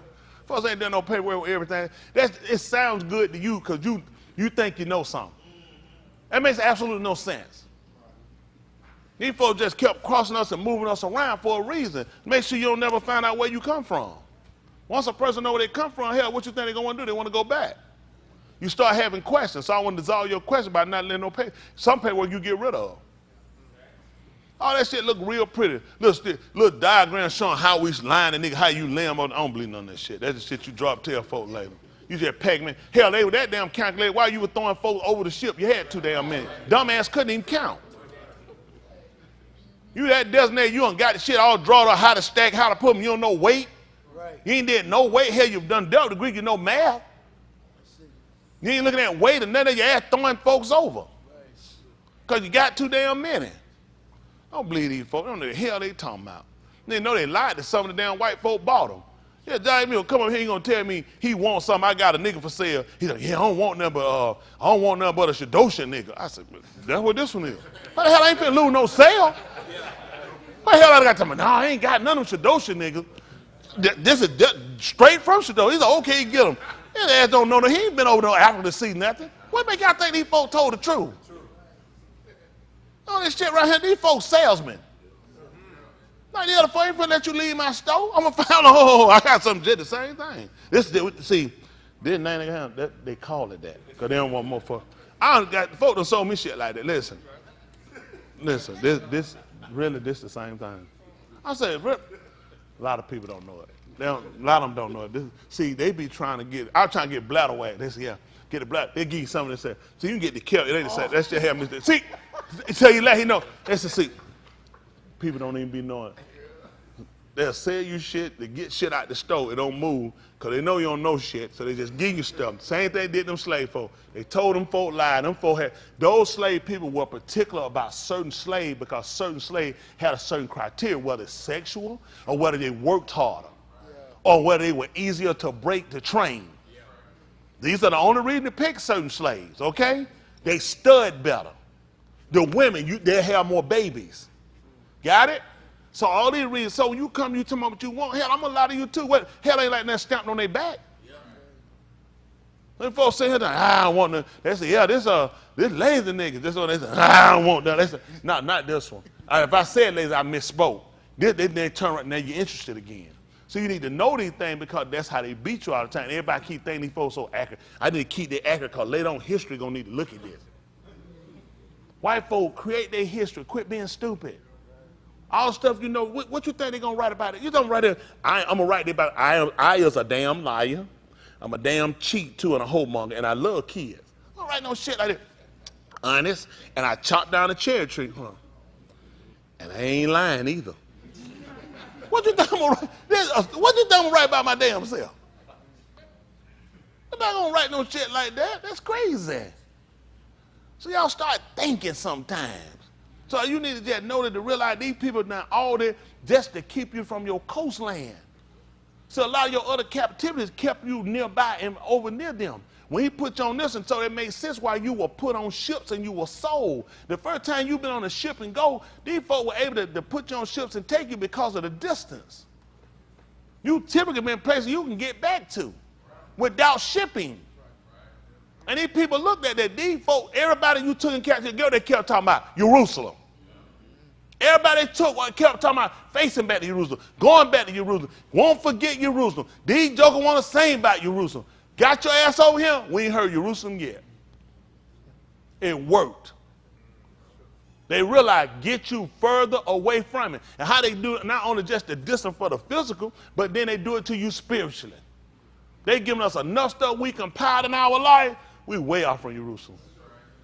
We way off from Jerusalem and don't see going back. I'm gonna get ready to let y'all go. Y'all look half dead. That's to be expected. I know it takes some time, but reality gotta be told to us. You gotta be told the truth. You're gonna get yourself back. They're gonna start after today. We're gonna start lying ourselves. I want everybody to do real self-examination about yourself. Real soul searching for you. Not for nobody else, for yourself. Because this man is intending, this man is going to get him a people. And if we're going to be a part of that congregation, that adult he gonna pick, he gonna need some people to be real with themselves. That's two.